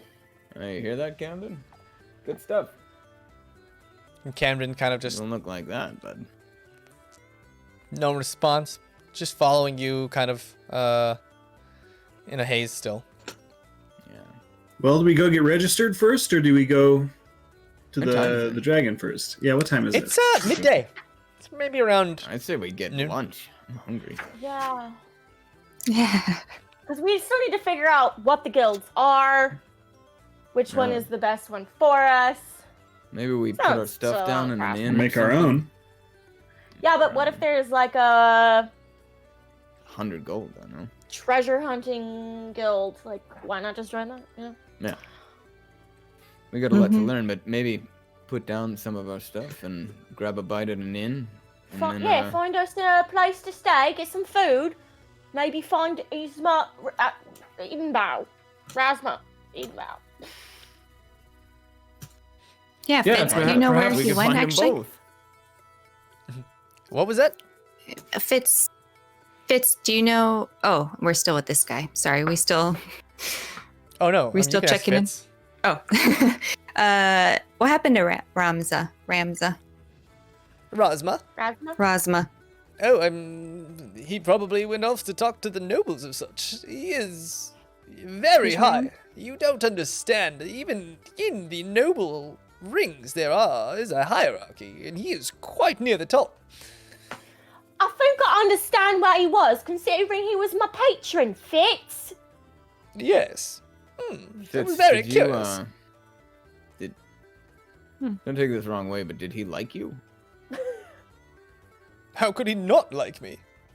All I right. am cut from the same cloth, The as very they say. same. Yes, I am Look at you. a noble, A noble like man. him. Yeah. I'm gonna just Beautiful look thing. up because I'm assuming they're doing something that I can distract myself with. 'Cause I'm Yeah, about- no, Pup is just like kind of staring off at everything. Just like I was already like dumbstruck by Capital City or like King City and stuff, but like this is like next level because I've never seen this many different kinds of people. I am just dumbstruck, like about to just like walk off, trying like distracted, about to walk off. Someone pull me in by my collar, by my Hold my scruff. hand. Someone Yeah. scruff me because I'm about to wander off in just absolute amazement. I've never seen anything like this. Pretty awesome. So, where do you guys want to go? First. Well, First, I someone think grab- lunch. First, someone grab Pup, and then let's go.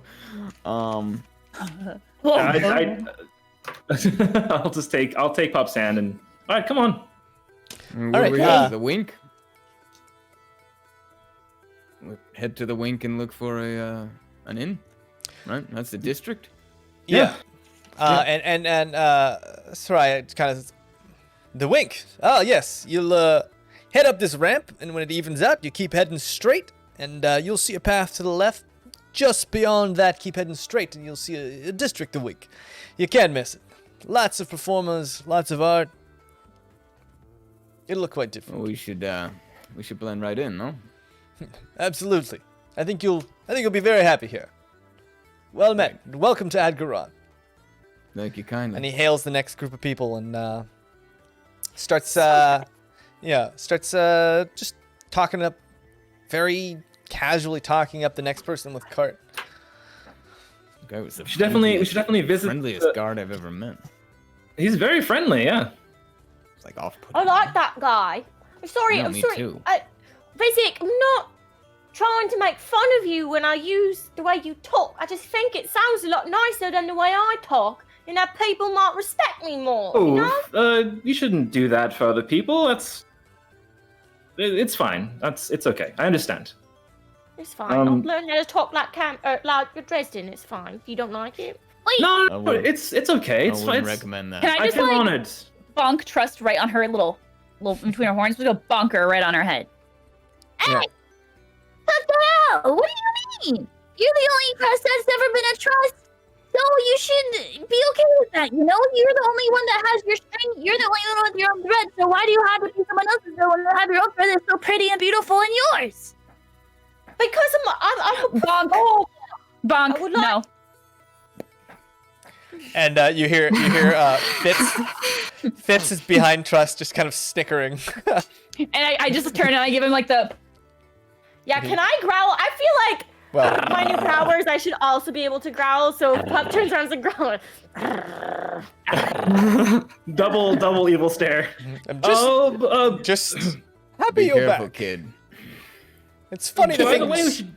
It's funny the things you miss when you're separated from those you care about. I'm going to tenderly bonk him on his head. Like aw, it's like a good old like aw.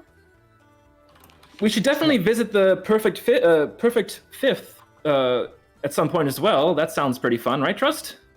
yeah, that sounded real nice.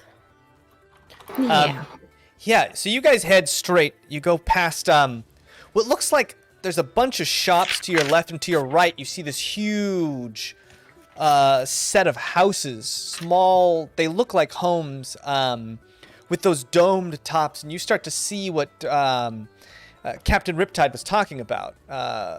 There's the houses with the and you're like, there's all kinds of different, like, it seems like colored doors is like the thing. Everyone has their own door colored a very specific color, some with coat of arms, some with just lavish colors, some all one color, some with no color at all, but like a nice lacquer or different colored woods pieced together and glued.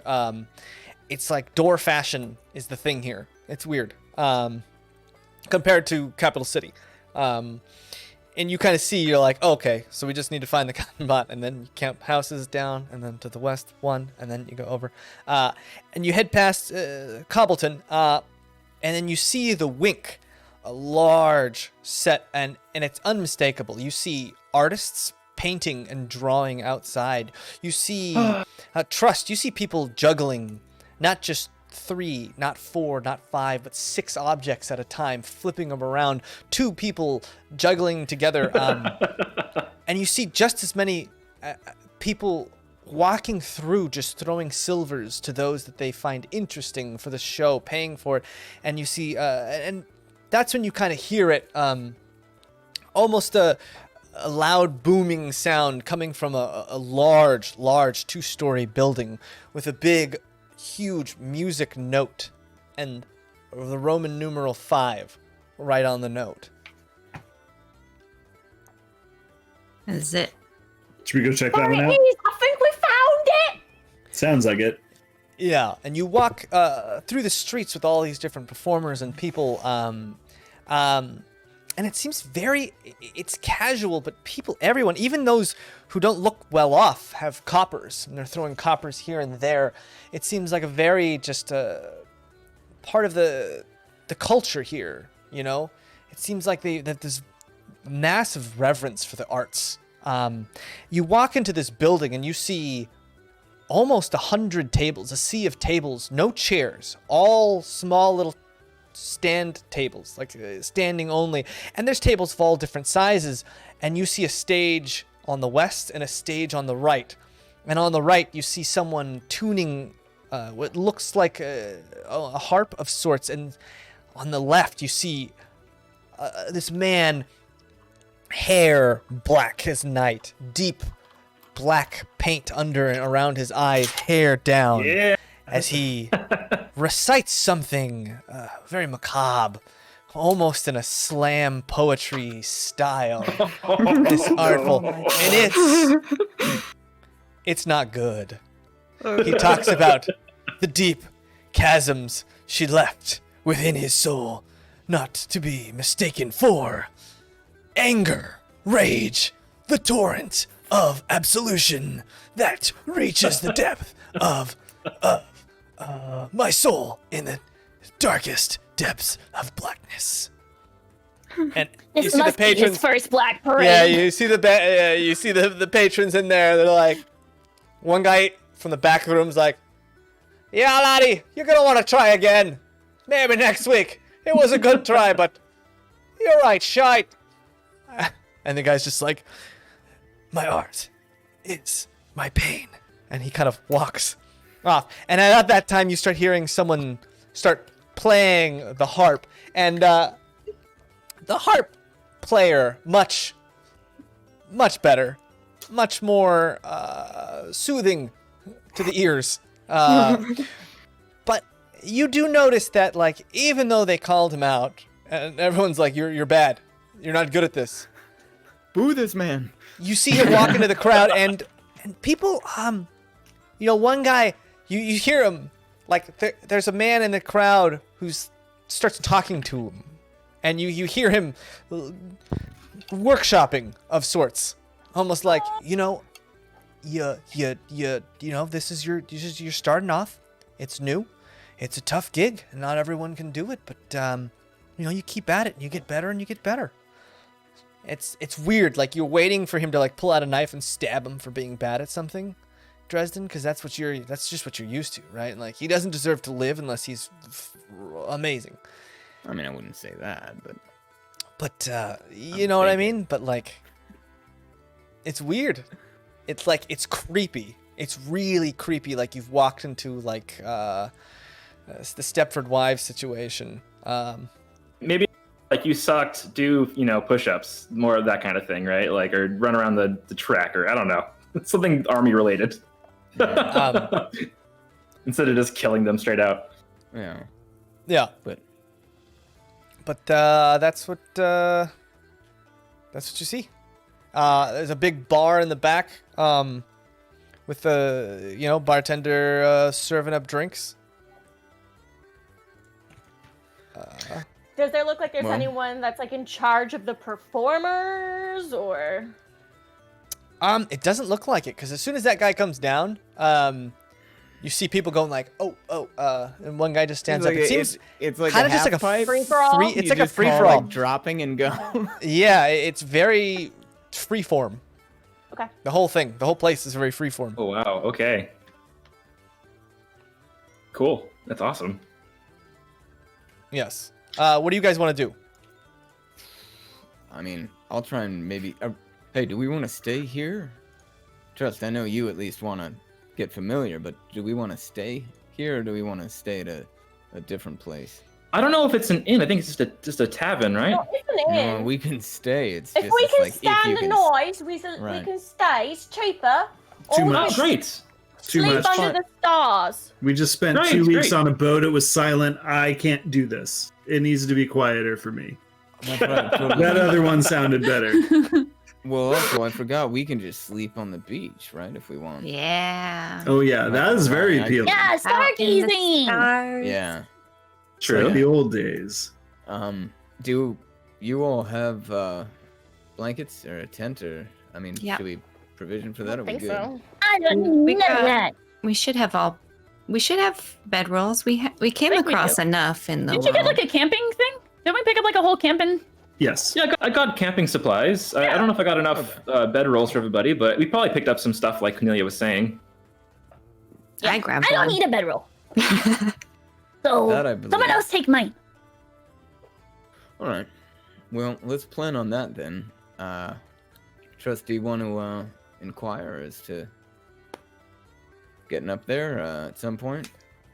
I can ask, but it looks like you just kind of stand up and go. All right. All right. Yeah, we well, just need to find where, right? Oh yeah, no, yeah, go. Yeah, it looks like there's an empty stage that guy just got off of, right? Well, as he So got someone else down, getting up someone there? else started getting up. And you see Yeah. that the next person has a bunch of cylindrical, round objects. They've got leathers pulled around the backs of them. One big sitting in front. One with almost like a rattle taped to the bottom of it to give it just a different tone. A couple smaller, slowly getting bigger of these round cylinders on the sides, and these metal plates stacked on stands around. setting up something interesting you've never seen before. I think we should get out of here before that goes off. Yeah, that's the kind of stuff I'm talking about that I can't sleep through. Should. It's difficult to leave. I've never seen so much passion all in one place. This is amazing. Do we want to try to hit up the guild situation first, or deal with the ring situation? I mean, I'm still hungry, but Yeah, is there food here? Yeah, lunch first, and then I would deal maybe with the ring before we try to go get ourselves any work. I mean, helpful as that would be. Is there food here? Camden needs some help. Yeah, you see a man, a well-dressed man with gray hair who's got like a small little what looks like a reed instrument just kind of hanging from a necklace. Son of a bitch. Excuse me, sir. Yes? Is there room to sit? There's no chairs. It's all just standing room only. Oh my god, I hate this place.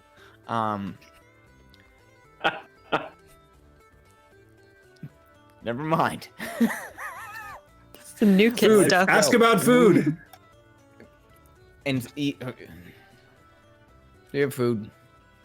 Oh, yeah. We've got lots of food. Would you like, what would you like? Are you looking for an addy? I'm sorry. An addy. Oh, there it goes. Everything. We're all dropping off. Yeah. Hold on a second. Where's the thing? Where hit the panic button. Yeah. Let's go back to the. Oh, there it goes. Panic button. Eric, you're Well, not allowed we to figured it out. leave. We figured it out.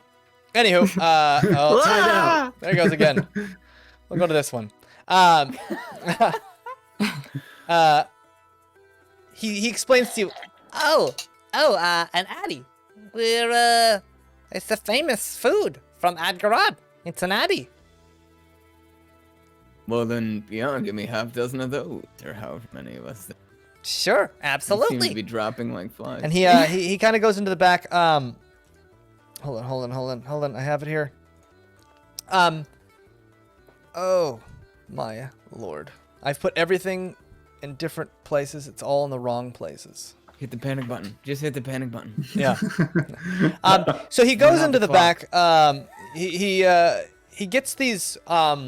They look like long rolls, sandwiches of sorts. So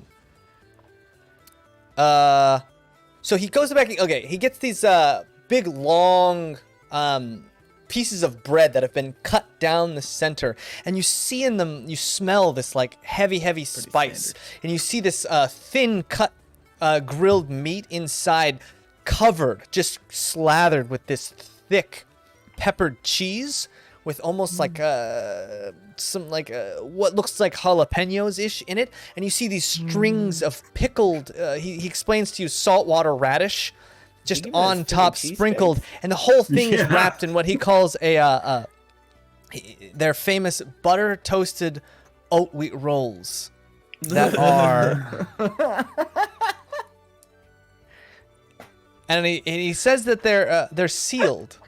They come with the seal, the Tantana seal. That What- means what? something. What does that mean? Like, Yeah, seal what's that meat? mean? The Tantana seal. Well, they deal with all the agriculture, and we grow the highest, most prosperous crops here in Adghorad. So if it has the Tantana seal, you know it's high quality. It's a gift. Oh, so we can like demand the brand? Is that what you're telling me? Well, that's the only thing we sell here. Hi. I'm sorry. Did you say those are made out of oat wheat?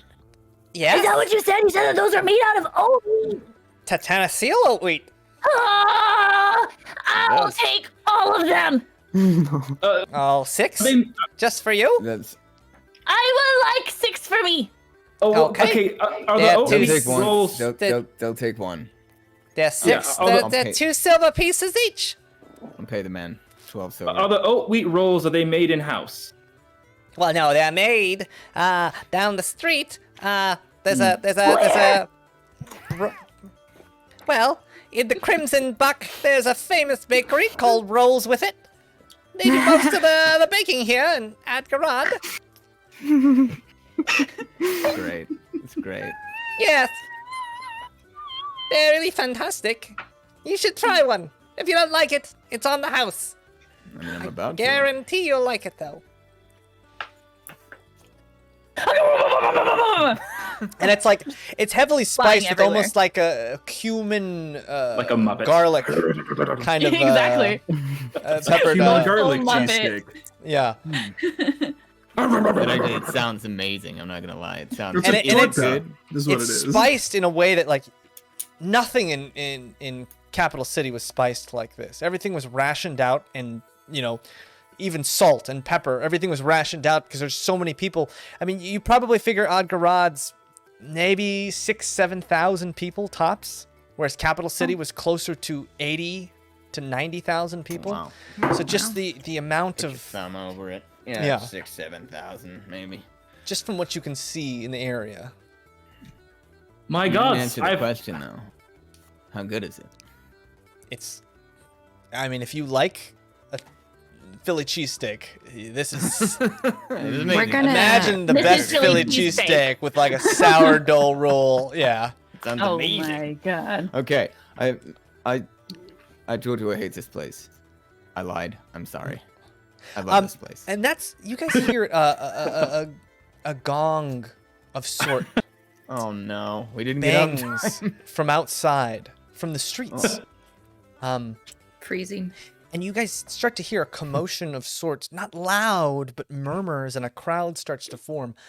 You guys go outside and you see a woman dressed in what looks like silks, huge flowing silks that almost glide along the floor as she moves forward. And you see her followed by 3 men in full plate armor, and no helmets, and you immediately recognize Rosma Edenbow, followed by 2 other men, big cloaks, symbol on their chest of a sun rising on the horizon, but an eyeball as the sun itself. The 3 of them pull out these beautiful, very expensive swords and stick them into the ground before this woman and kneel before her. And she moves over, she kisses Rosma on the forehead, and she whispers something into his ear, and then holds her forehead to his. And they just sit there for close to 3 or 4 minutes. Just this long Sandwich. procession. And then she lifts up her heads, and she looks to the crowd. I have seen it. They have made their vow, and I have accepted.